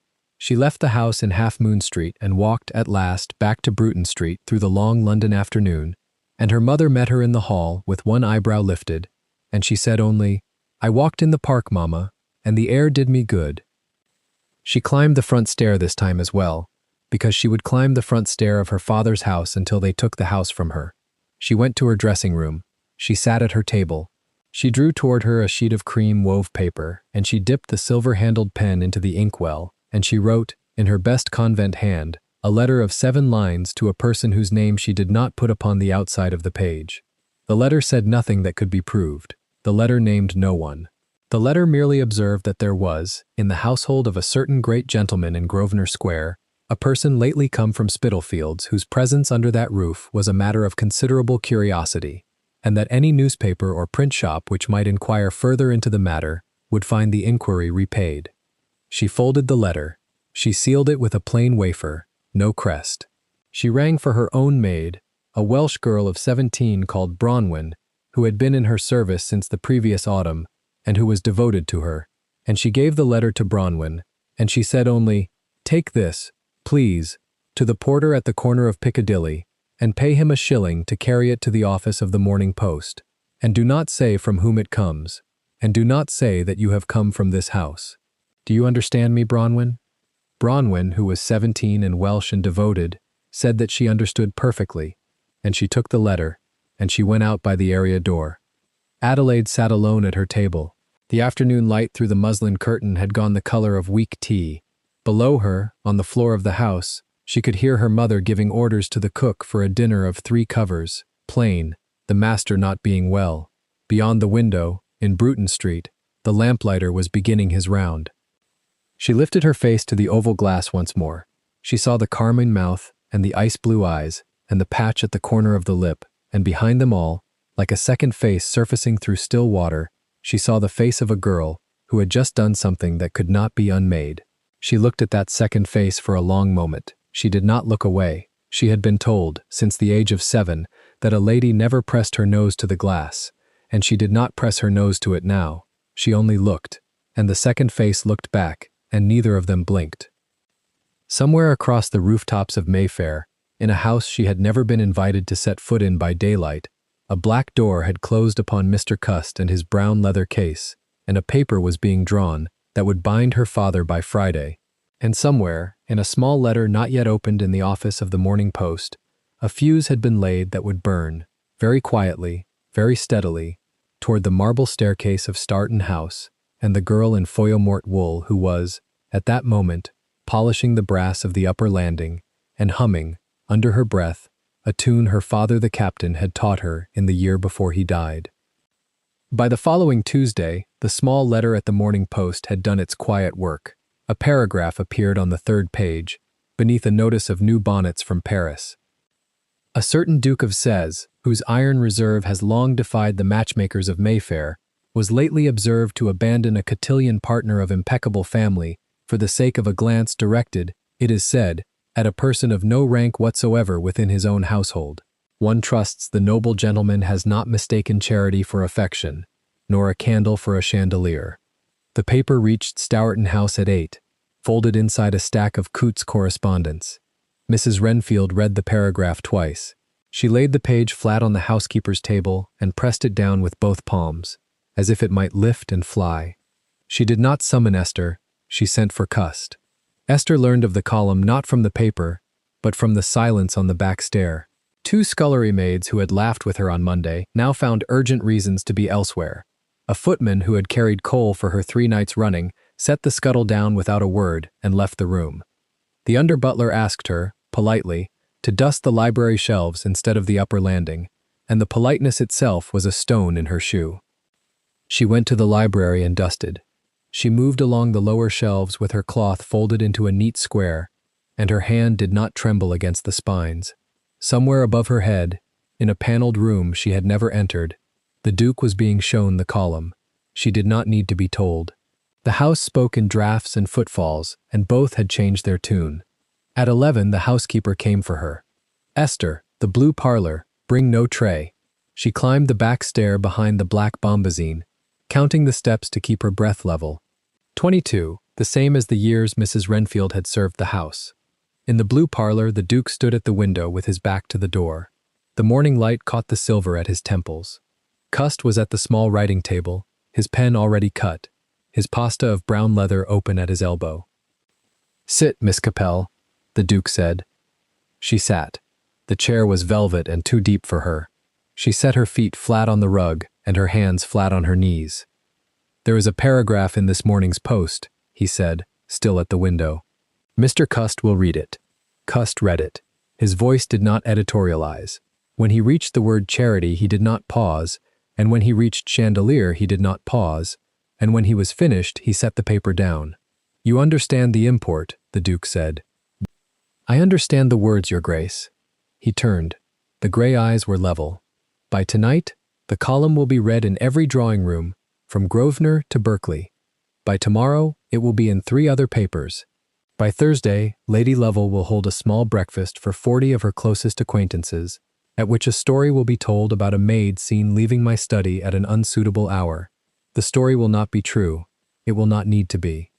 Esther kept her hands flat. "I have not left your study at any hour, Your Grace." "I am aware." Cust cleared his throat.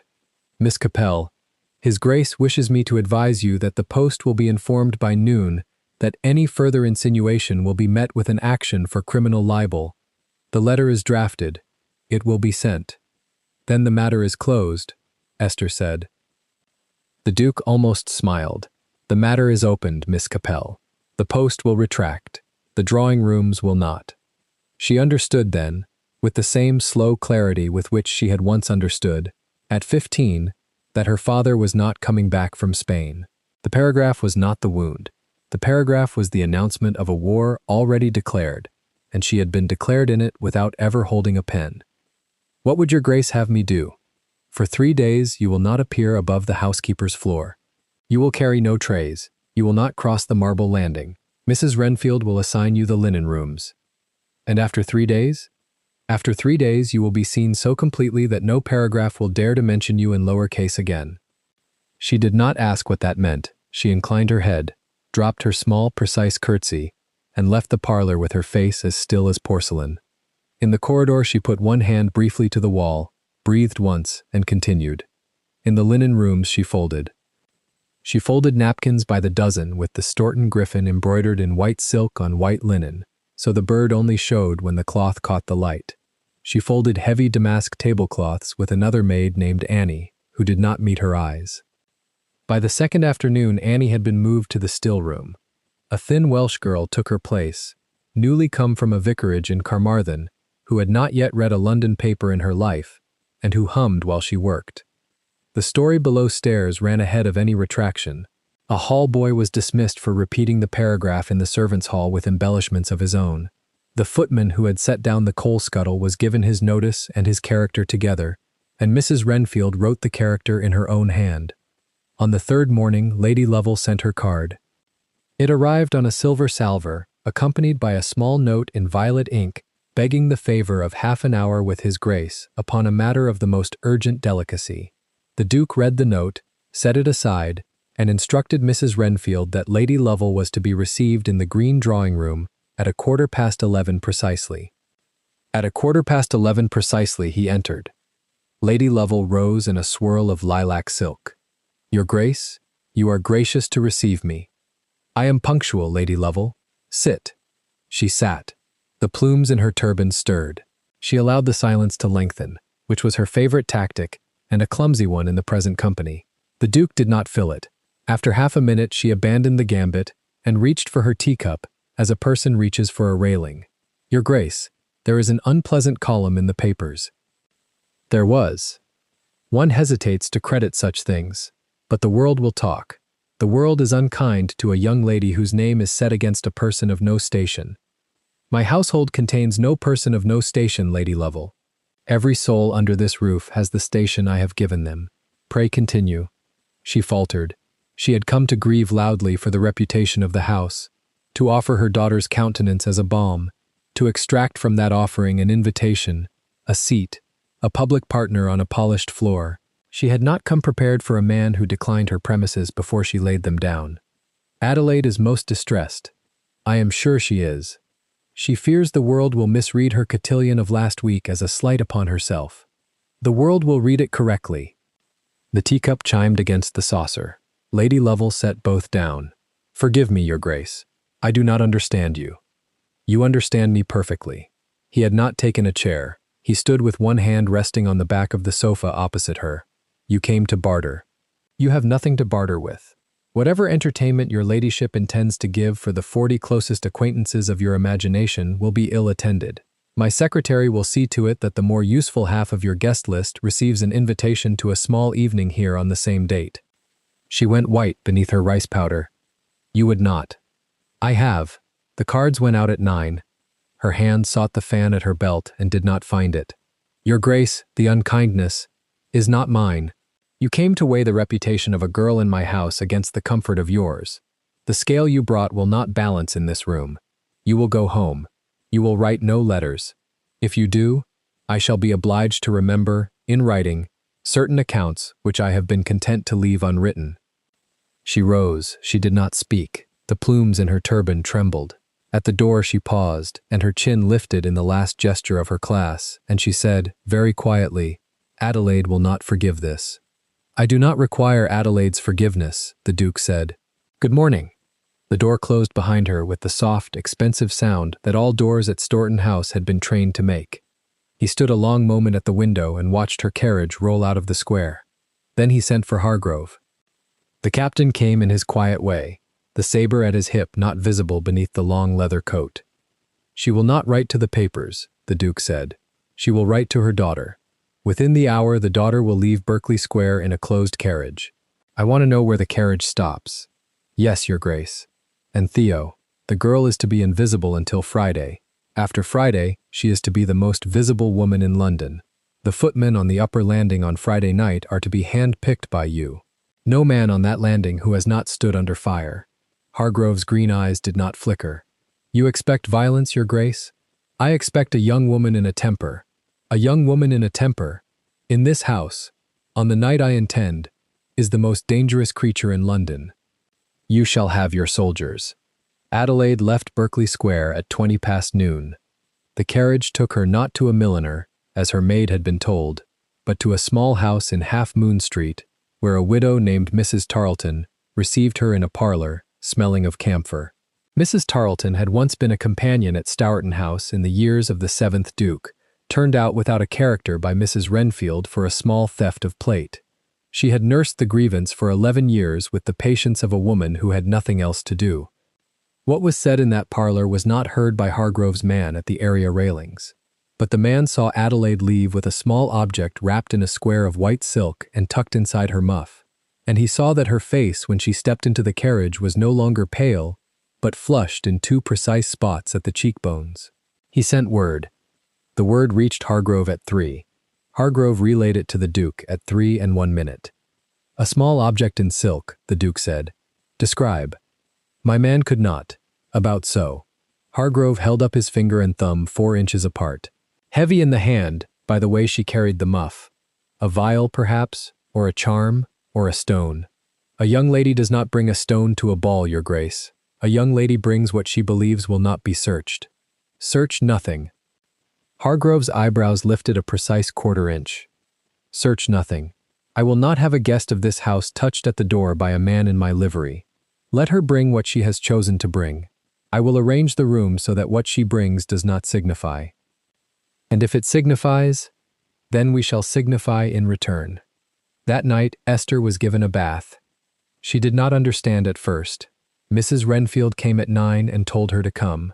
She followed and found a copper bath drawn in the chamber off the housekeeper's parlor, steaming under a screen, with rose petals on the water. A French dresser she had never seen, a thin woman with gray blonde hair pulled severely back, sat by the fire with a small box of instruments. Madame Lebrun, Mrs. Renfield said, she will see to you tonight, and tomorrow, and Friday. Mrs. Renfield, do as she asks, child. There will be time for questions on Saturday. So Esther bathed. She let her hair be washed and rinsed twice with lemon water. She let her nails be trimmed and buffed. She let a paste of crushed almond and honey be laid on her face for a 1/4 of an hour and washed off with warm water. She did not ask why. On the second night, Madame Lebrun produced a long, flat box from her trunk and opened it on the housekeeper's table. Inside lay folds of silk in a yellow Esther had never seen worn in her life. Not the brassy yellow of a coaching lamp, nor the pale lemon of a first ball, but the deep saturated yellow of a jonquil opened in March sun, with an overskirt of fine tulle stitched in gold thread, so close set that the cloth, when lifted, made its own small sound, like wind through dry barley. Try only the bodice, Madame Lebrun said. We see if we cut, here, here. She did not say what the dress was for. Esther did not ask. She stood while Madame Lebrun pinned. She did not look down. Friday came. The dawn was thin and gray over the chimneys of Mayfair. Esther woke at her usual hour and lay a long moment looking at the cracked ceiling of her attic room with her hands folded over the linen sheet. She understood that the room would no longer be hers after that night. She did not know what room would be hers instead. She rose. She dressed in the foil mort wool one last time. She tied the black ribbon with the small cameo of her mother at her throat, and she went down to the linen room and folded napkins until 10. At 10, Mrs. Renfield came for her. Today, Esther, you will not fold. Today you will sit. Madame Lebrun is waiting. The day proceeded without her consent, as the great days of a life sometimes do. She was bathed again. Her hair was dressed in a way she had never worn it, the heavy weight of it brushed out and coiled and pinned with small invisible hands of silver. A tiara of diamonds that did not belong to any girl she had ever been was set upon her brow and lifted off again, and set, and lifted, until the angle satisfied the dresser. A drop of rosewater touched at her wrists. The gown was lifted over her head with the slow ceremony of a vestment, and when the last hook at the back was closed, she did not look at herself. Look, mademoiselle, said Madame Lebrun. She looked. The girl in the long glass was a stranger. The same height, the same gray-blue eyes, the same chain of freckles still across the bridge of her nose, but she stood in a column of yellow so saturated it pulled all the color from the room into itself, and at her throat lay a pursuer of diamonds whose largest stone she had only ever seen in the locked plate room when she carried up coal. The tiara on her head was the tiara that every Duchess of Stourton for 140 years had worn at her own bridal ball. I cannot, she said. You can, said Mrs. Renfield from the door, and you will. The house has decided. At a little after 10 that evening, Esther stood at the back of the upper landing and listened to the orchestra in the long gallery below, tuning the same 4 bars of a country dance. She had been brought up the back stairs in a long, dark cloak. The cloak had been lifted from her shoulders at the top of the second flight. She stood now in the deep alcove behind the great clock with 2 of Hargrove's hand-picked footmen invisible at her elbows and a silver tray in her hands. The tray was a small joke. The Duke had asked for it. Upon it lay a single folded card, in his own hand, with her name written upon it. The footman had been instructed that, when the moment came, she was to walk to the head of the great marble staircase, and pause, and at the pause, the master of ceremonies below would read the card aloud. She did not know what the card said inside. She had not been shown. At 11, the long gallery was full. The Duke had given a small evening, and the small evening contained 80 of the most exact people in London. Every one of them had come, because the cards had been signed by Starton's own hand and because the post column had made it impossible to refuse. Lady Lovell was there in lilac. The Viscount was there in green. Adelaide was there in powder pink with a reticule of white silk on a silver chain at her wrist, and the reticule hung heavier than its size accounted for. At 11:15, the master of ceremonies struck the boards 3 times with the foot of his staff. The orchestra stopped. The talk did not, all at once. It ebbed in small concentric circles outward from the stair. The Duke entered from the library doors below and crossed the floor without haste, and took up a position at the foot of the great staircase with his hands clasped behind him and his eyes raised to the upper landing. In the alcove behind the clock, Mrs. Renfield touched Esther's elbow. "Walk," she said. "Do not look down. Do not look at her. Look at him." Esther walked. She came out from behind the clock with the silver tray held level in both hands, and walked, in the saturated yellow of a March jonquil, to the head of the great marble staircase. She did not look down. She looked at the Duke at the foot of the stair, and his gray eyes met hers across 40 feet of polished space and held them. She understood, as one understands a candle in a window from a long way off in the dark, that whatever else happened in the next hour, she was not alone in the house. The master of ceremonies lifted the card from her tray. He read, "Miss Esther Capel, of this house." The talk in the gallery did not ebb now. It stopped. A fan, somewhere by the long mirrors, snapped shut with a small sharp sound. Lady Lovell's gloved hand went to her throat. The Viscount, who had been raising a glass of claret, set it down so quickly that the wine spilled in a small arc across the white cloth and was not noticed by him. The Duke inclined his head.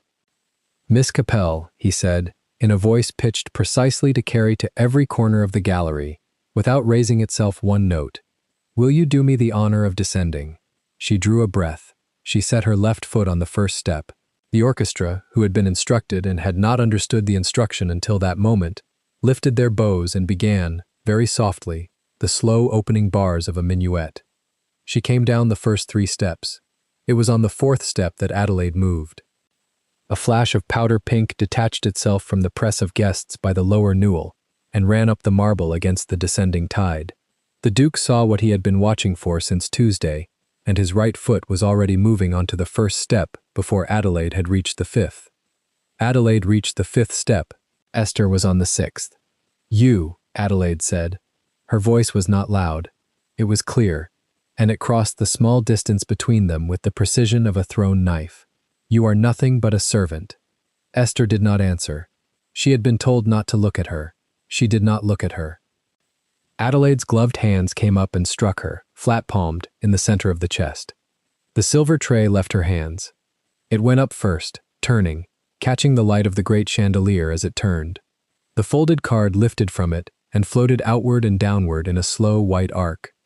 3 crystal glasses had stood untouched upon the tray, set there with a deliberation no one had remarked, by Mrs. Renfield herself, because the Duke had said that the descent must look domestic, must look like work, must look like the very thing the column had sneered at.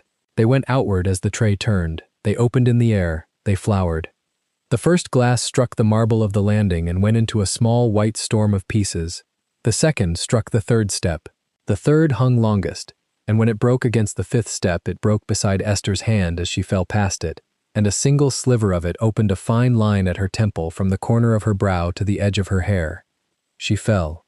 She did not fall as women fall in paintings.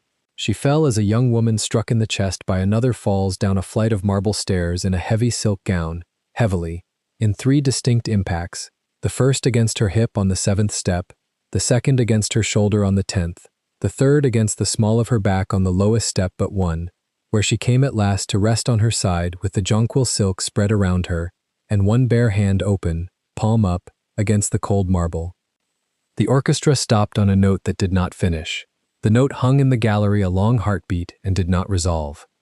A thin filament of blood ran from the cut at her temple, down the line of her cheekbone, and gathered at the small hollow beneath her ear, and from there fell, one bead at a time, onto the white satin facing of the parure of diamonds that lay against her throat. Adelaide stood on the 5th step with her gloved hands still raised in front of her, palms outward, as though she were warding off something that had already passed her. The white silk reticule swung once at her wrist and was still. Her mouth was open. No sound came from it. In the gallery a single woman screamed. It was not Lady Lovell. Lady Lovell did not make a sound. She had reached for the back of a gilt chair and was holding it with both hands as though the chair were a doorpost in an earthquake.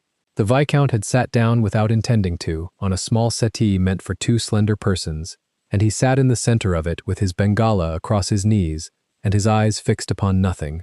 The Duke moved. He had begun to move before Adelaide's hands met Esther's chest, and he had not stopped moving since. He crossed the lower 3 steps in a single stride, the 4th and 5th in a second, and on the 6th step he passed Adelaide without looking at her, as a man passes a chair. On the 7th he was beside Esther. He went down upon one knee with the practiced economy of a man who had once dismounted in worse circumstances, and he set the back of his right hand, very lightly, against the side of her throat below the jaw, where the parure of diamonds lay, where the small bead of blood had gathered. He felt for the pulse, and he found it, and his face did not change. His shoulders, beneath the black Savile Row wool, lowered by 1/4 of an inch, and only Hargrove, watching from the library door, saw it. Esther's gray-blue eyes opened. They did not focus at once.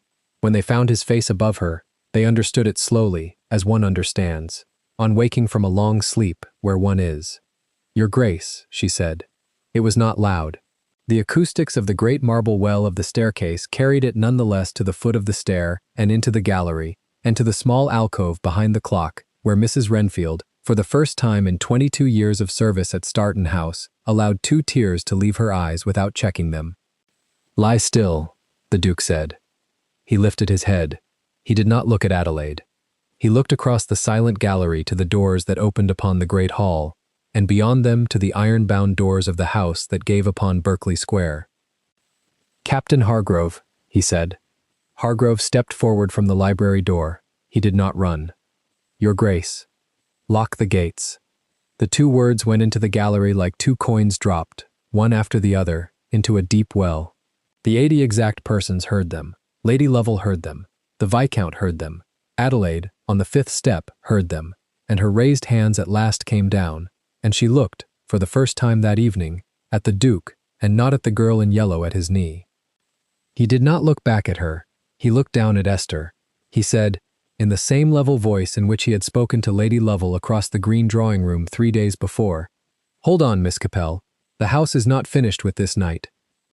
And the great clock on the upper landing, which had stood unwound for 48 hours so that it would not strike across the orchestra during the descent, began, of its own accord, to strike. It struck 12. On the 12th stroke, the iron bolts of the gates of Starton House, drawn at that moment by 2 of Hargrove's hand-picked men in the porter's lodge below, slid home with a sound that traveled up through the marble of the staircase and into the bones of every guest standing within it. And Esther, on the lowest step but one, closed her eyes against the chandelier above her and did not open them again. The silence that followed the closing of the gates was not the silence of a ballroom. It was the silence of a courtroom before a verdict. 300 faces turned at the same moment toward the staircase. Somewhere near the orchestra, a violinist set his bow down with the air of a man who understood no music would be wanted for a long while. The Duke of Storton did not raise his voice. He had never needed to. He stood 3 steps above Esther on the marble, one knee bent, his gloved hand cradling her temple, where the thin red line was already darkening against the pallor of her skin. His other hand rested on the curve of her shoulder with a steadiness that had nothing to do with tenderness and everything to do with possession. He looked, in that moment, less like a man and more like a sovereign claiming a piece of disputed ground.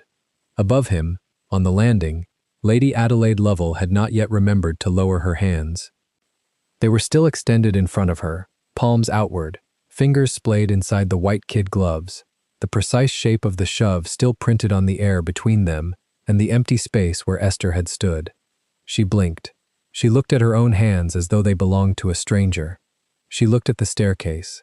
She looked at the Duke. "My lord," she began. He did not turn his head. "Hargrove."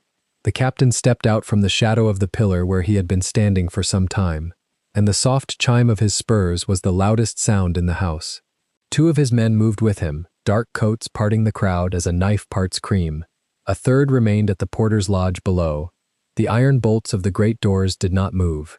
"My Lord Duke," said Hargrove, and waited. "No one leaves this house," said the Duke. His eyes did not lift from Esther's face.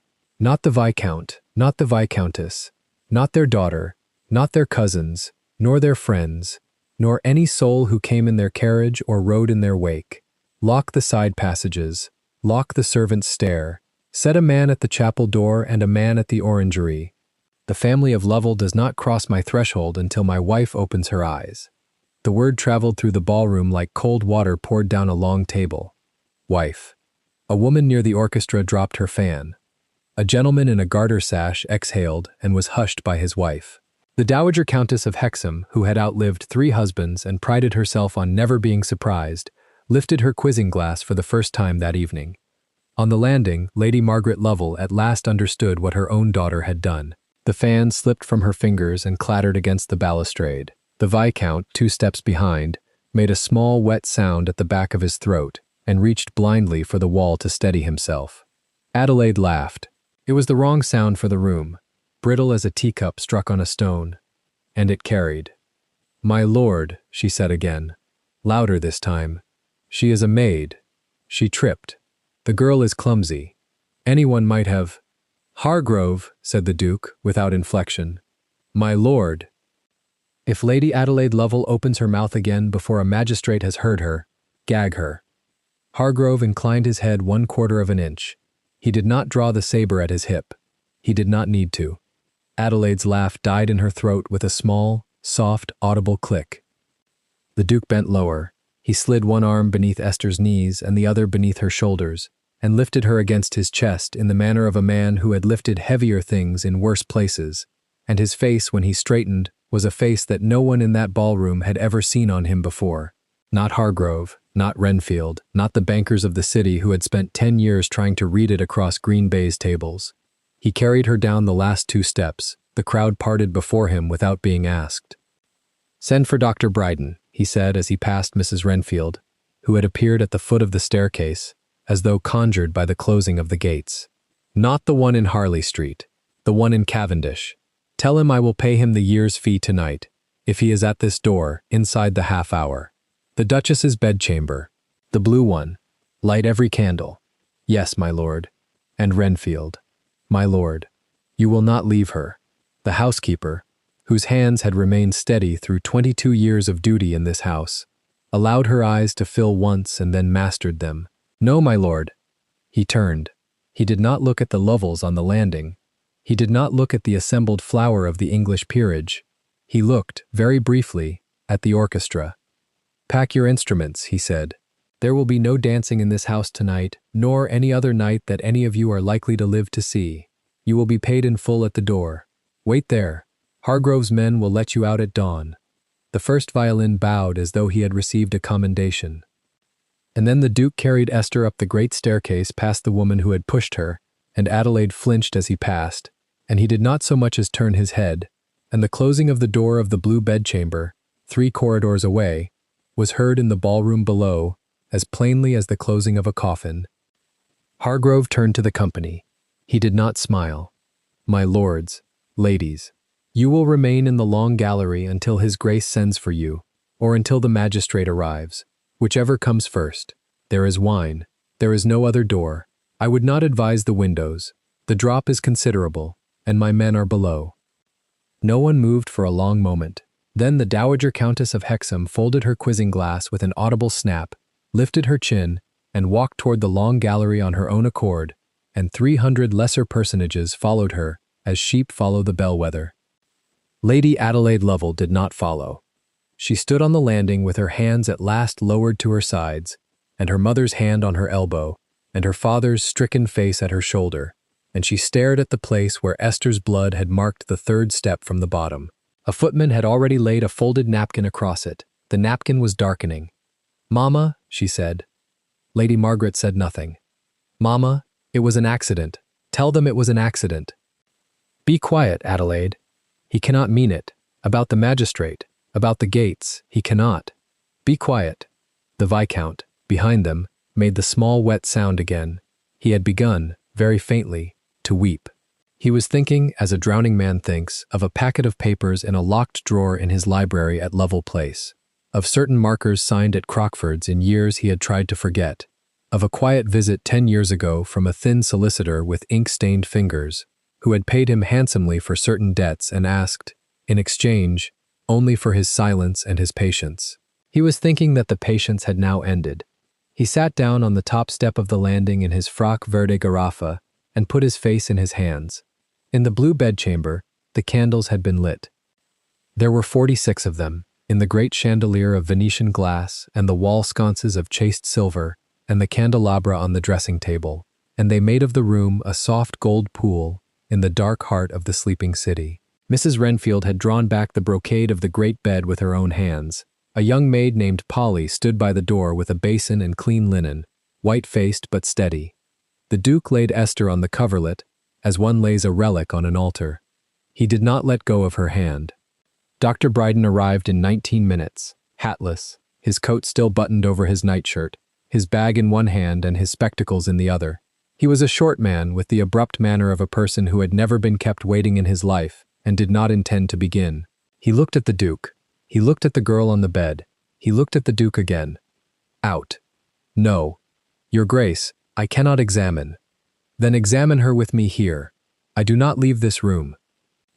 Dr. Brydon, who had once told the Prince Regent to stop drinking or die, considered the Duke of Starton for the space of one breath, and then set his bag on the nightstand and removed his coat. "Renfield, hot water. Polly, the lamp closer. Your Grace, hold her hand if you must, but on the far side. I require this one." The Duke moved. He did not let go. For 70 minutes, the Duke of Starton did not speak. He watched the doctor's fingers along the line of Esther's temple, along the curve of her skull beneath the loosened coque of hair, along the small bones of her wrist and the long bone of her arm. He watched the lamp brought close to her eyes and the lamp taken away. He watched her chest rise and fall under the simple wool of her feuillemort gown and the white apron that had remained, by some grace of geometry, almost unstained. The black ribbon at her throat, with the small cameo of her mother, had not broken. He noted that. It was the only thing in the room he allowed himself to be glad of. "A concussion," said Brydon at last. "The skull is intact, the cut is shallow, the right wrist sprained, not broken. She will sleep long. When she wakes, she will be sick, and she will not remember the staircase, and that is a mercy. Keep the room dark. Beef tea, when she will take it. Send for me if she does not wake by Tuesday noon." "What is the hour now?" "1:30 of Saturday morning, Your Grace." "Then she has 36 hours. She has as long as she requires. Do not trouble her with hours." The Duke nodded once. He drew the small gilt chair from the dressing table to the side of the bed, and he sat down, and he did not rise from that chair for 19 hours. Mrs. Renfield brought him coffee at 3. He drank it. She brought him bread at 6. He did not. At 9 she brought Mr. Josiah Cust, who had been roused from his lodgings in Lincoln's Inn at 4 in the morning by a footman on a hired horse, and who arrived now in the blue bedchamber with his brown leather pasta and his silver spectacles on the end of his nose and an expression of grave and unshakable readiness. The Duke spoke without turning his head from the bed. "Cust, Your Grace. The Lovell papers. In the safe at Stoughton Square, Your Grace. The full packet. The Crockford markers, the bond on Lovell Place, the mortgages on Wiltshire and the London house, the personal notes to Howard and Gibbs, the loan against the Viscountess's jointure, £91,000 as of the quarter day. Bring them. They are in my case, Your Grace. Then draw a deed of transfer, the whole, Lovell Place, Wiltshire, the London house, the plate, the jewels, the funds, into the sole possession of Miss Esther Capel, spinster, in consideration of 1 shilling and her forbearance from prosecution for the felony of attempted murder committed by Lady Adelaide Lovell on Friday night before 300 witnesses. Executed by the Viscount, by Lady Margaret as to her jointure, by Lady Adelaide as to her portion. The alternative, a sworn information at Bow Street before noon today. Mr. Cust wrote without lifting his head. And, Your Grace, in the event the family refuse? They will not refuse. And in the event, Your Grace, they do? The Duke turned his head, for the first time in 7 hours, and looked at his solicitor over the small gilt back of the dressing chair. Then you will lay the information, and the Lovels will hang, and I will buy Lovell Place at the assignee's sale for half what it is worth, and I will give it to her anyway. Mr. Cust inclined his head 1/2 of an inch and went on writing. By 11 of the forenoon of Saturday, the deed was drawn in a fair hand on 3 sheets of heavy vellum, and Mr. Cust descended the great staircase with the papers under his arm, and Captain Hargrove at his shoulder. The long gallery had not slept. Hargrove's men had brought in chairs, bread, and watered claret. The Dowager Countess of Hexham slept upright in a fauteuil, with her quizzing glass on her lap. The Lord Chief Justice's brother sat by the long window watching the dawn come up over the chestnut trees in the square below. The Lovels had been placed in the small Chinese drawing-room off the gallery. They had not been offered chairs. They had not been offered claret. The Viscount had taken a chair without leave, and his wife had remained standing behind him with her hand on his shoulder. Adelaide had sat on the floor at some point and had not bothered to rise.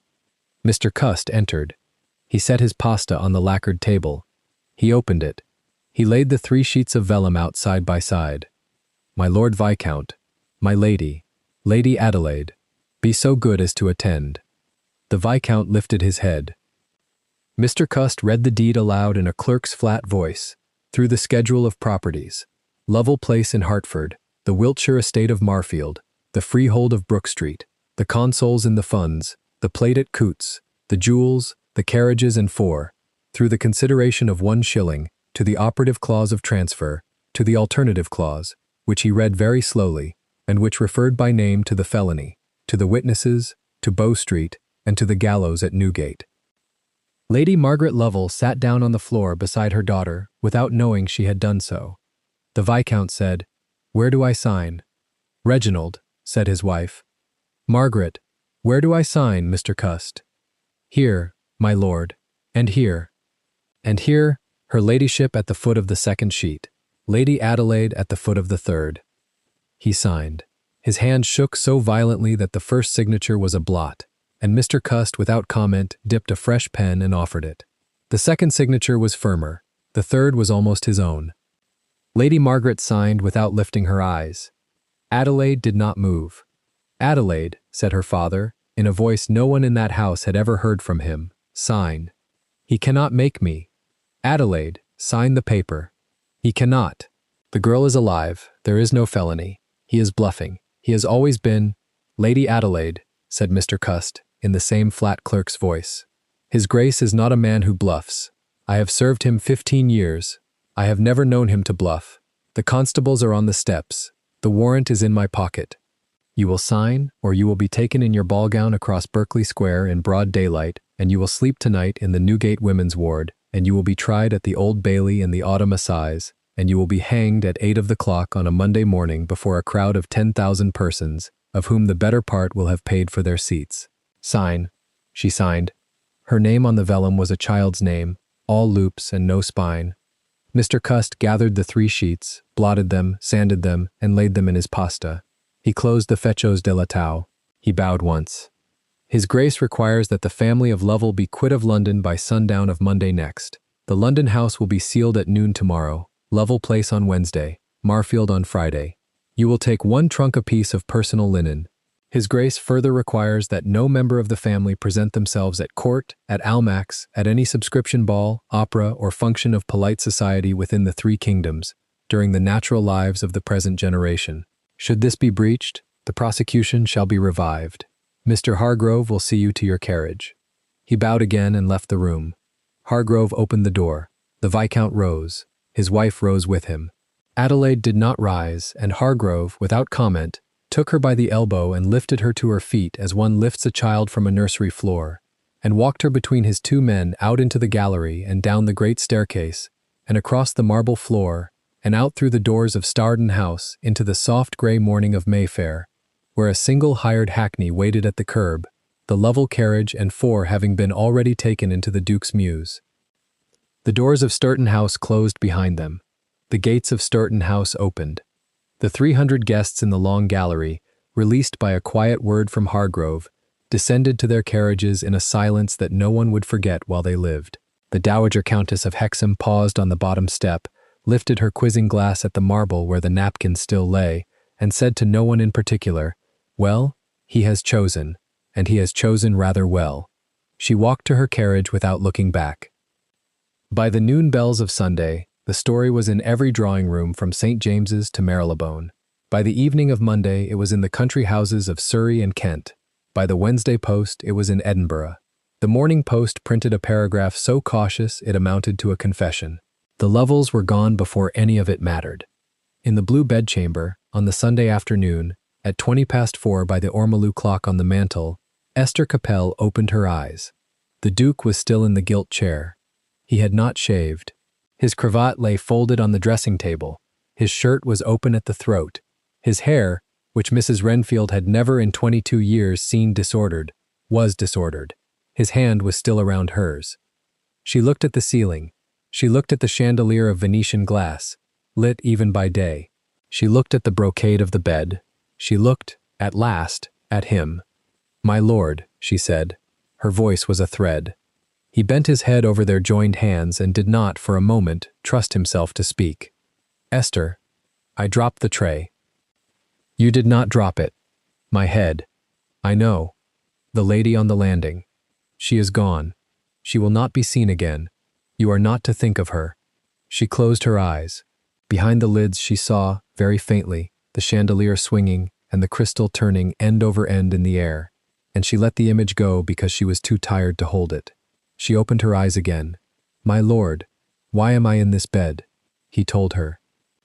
He told her slowly, beginning not with the staircase, but with a wet hillside in the peninsula 6 years before, where he had stood at the grave of a Captain Capel of the 43rd Foot, whose life had been spent in saving his own, and how he had carried the name of the orphaned daughter for 6 years afterward, and made of his solicitor and his housekeeper the quiet instruments of a search, and how he had brought her at last beneath his roof, not to look at her, not to speak to her, only to know that she slept warm and was safe, and how he had failed in that, the moment he saw her in the upper corridor with a tray of silver in her hands. He told her of the cotillion he had refused. He told her of the gates and of the deed and of the mourning carriage. He told her, last, what he had said on the staircase in the hearing of 300 witnesses, and he asked her, in the same plain voice in which he gave orders to bankers and admirals, whether she would be so good as to make of that announcement a true thing. She was quiet for a long time. "My lord," she said at last, "I am not a transaction. No, I am not a debt repaid. No, I am not the daughter of Captain Capel of the 43rd Foot. You are. I am also Esther." "Yes, then ask me as Esther." He let go of her hand. He rose, slowly, from the gilt chair. He went down upon one knee beside the bed, his head level with hers on the pillow, and the candlelight caught the thin white line of the ciabatta scar through his left eyebrow as he looked at her. "Esther Capel, will you marry me? Not because you fell, not because I owe your father a life, because I have been looking for your face in every room I have entered for 6 years, and I have found it, and I do not intend to lose it again." "Yes," she said. She did not say anything else. She did not need to. 3 weeks later, on a clear morning in late May, the bells of St. George in Hanover Square rang for the wedding of Alban Verney, 8th Duke of Stardon, and Miss Esther Capel, spinster, of Stardon House. She wore a gown of jonquil silk the color of pale gold, an overskirt of tulle embroidered in threads of true gold, long gloves of cream satin, the parure of Starton diamonds at her throat and ears, the great central stone of which had not been worn since the marriage of the Duke's grandmother, and her hair, for the first time in 5 weeks, not pinned beneath linen, but loose in soft waves beneath the small ducal tiara that Mrs. Renfield had set upon her brow that morning, weeping without apology. She walked up the aisle on the arm of Captain Theodore Hargrove, in full dress of his old regiment, who had asked for the honor and been granted it, and who walked her the length of that long nave at the slow, even, measured pace of a man escorting a sister to the altar of her happiness. The Duke waited at the chancel step. He did not look at the assembled company. He looked only at her. Mrs. Renfield wept in the front pew, in black bombazine, with her keys silent for the only time in 22 years. Mr. Cust stood beside her, holding his hat, his silver spectacles fogged. Polly, the under-housemaid, in a new gown of grey serge, wept with both hands over her mouth. The Dowager Countess of Hexham, in the second pew, lifted her quizzing glass at the bride and lowered it again with a small, satisfied nod. The vows were spoken low and clear. The ring was a thin band of plain gold within a heavier band set with a single sapphire, the color of the cameo of her mother that still hung on its black ribbon, hidden now beneath the diamonds at her throat. When the rector pronounced them man and wife, the Duke of Sturton did not kiss his Duchess at the altar, because he was not a man for theatre. He lifted her gloved hand to his lips, and he held it there a moment longer than custom required, and the church understood. They walked back down the aisle together, through the soft fall of light from the high windows, and the bells of St. George rang out across Hanover Square, and the carriages waited in the May sunshine. And somewhere in a small inn on the Dover Road, a viscount and his wife and their daughter were eating a poor breakfast in silence, and would never set foot in London again. That evening, in the long gallery of Starton House, which had been cleared and aired and filled with white roses from the orangery, the new Duchess of Starton stood at the head of the staircase down which, 3 weeks before, she had fallen, and she looked, at her husband's request, at the marble of the third step from the bottom, which had been polished and polished and polished, until it was indistinguishable from the others. "Why have you brought me here?" she said. "Because you will go down this staircase every day for the rest of your life," he said, "and I would rather you went down it for the first time on my arm than alone in the dark." She put her gloved hand inside his arm. They descended together, slowly, step by step, and at the bottom he turned her toward him and lifted, with one hand, the small cameo of her mother on its black ribbon from beneath the perzur of diamonds, and laid it deliberately on top of the stones, where it could be seen. "There," he said, "that is the right order of things." She looked at the cameo, dark against the white fire of the diamonds, and at his face above it, and she remembered, with sudden and almost unbearable clarity, the upper corridor 5 weeks before, and a tray of silver, and a man passing her in the half-light, and an instant in which a pair of grey steel eyes had stopped on hers and not moved on, and she understood, for the first time, what that instant had been. Not desire, not pity, not even recognition. Only this, that after 6 years of looking, he had, at last, truly seen her. And that was the gift that no marriage settlement, no deed of vellum, no parure of diamonds, no closing of a pair of iron gates against the flower of England, could ever equal nor replace. For in the end, the only justice that lasts in this world, and the only love that holds, is the justice and the love of being, by one other living soul, truly seen. If this story moved you, stop for a moment and reflect. Have you ever stood in a room, carrying someone else's crystal, and felt that the people around you mistook your quiet for smallness? Is there a person in your life who has been watching over you in silence for years, the way the Duke watched over Esther, without you ever knowing? And when you picture that staircase, do you believe a woman in a plain wool dress can become a duchess, simply because one man finally decided to name what she had always been? Tell us your experiences and feelings in the comments. We read them all. And if you believe in stories about dignity, justice, and true love, leave a like, be sure to subscribe to the channel, and click join to become a part of our community and help the channel.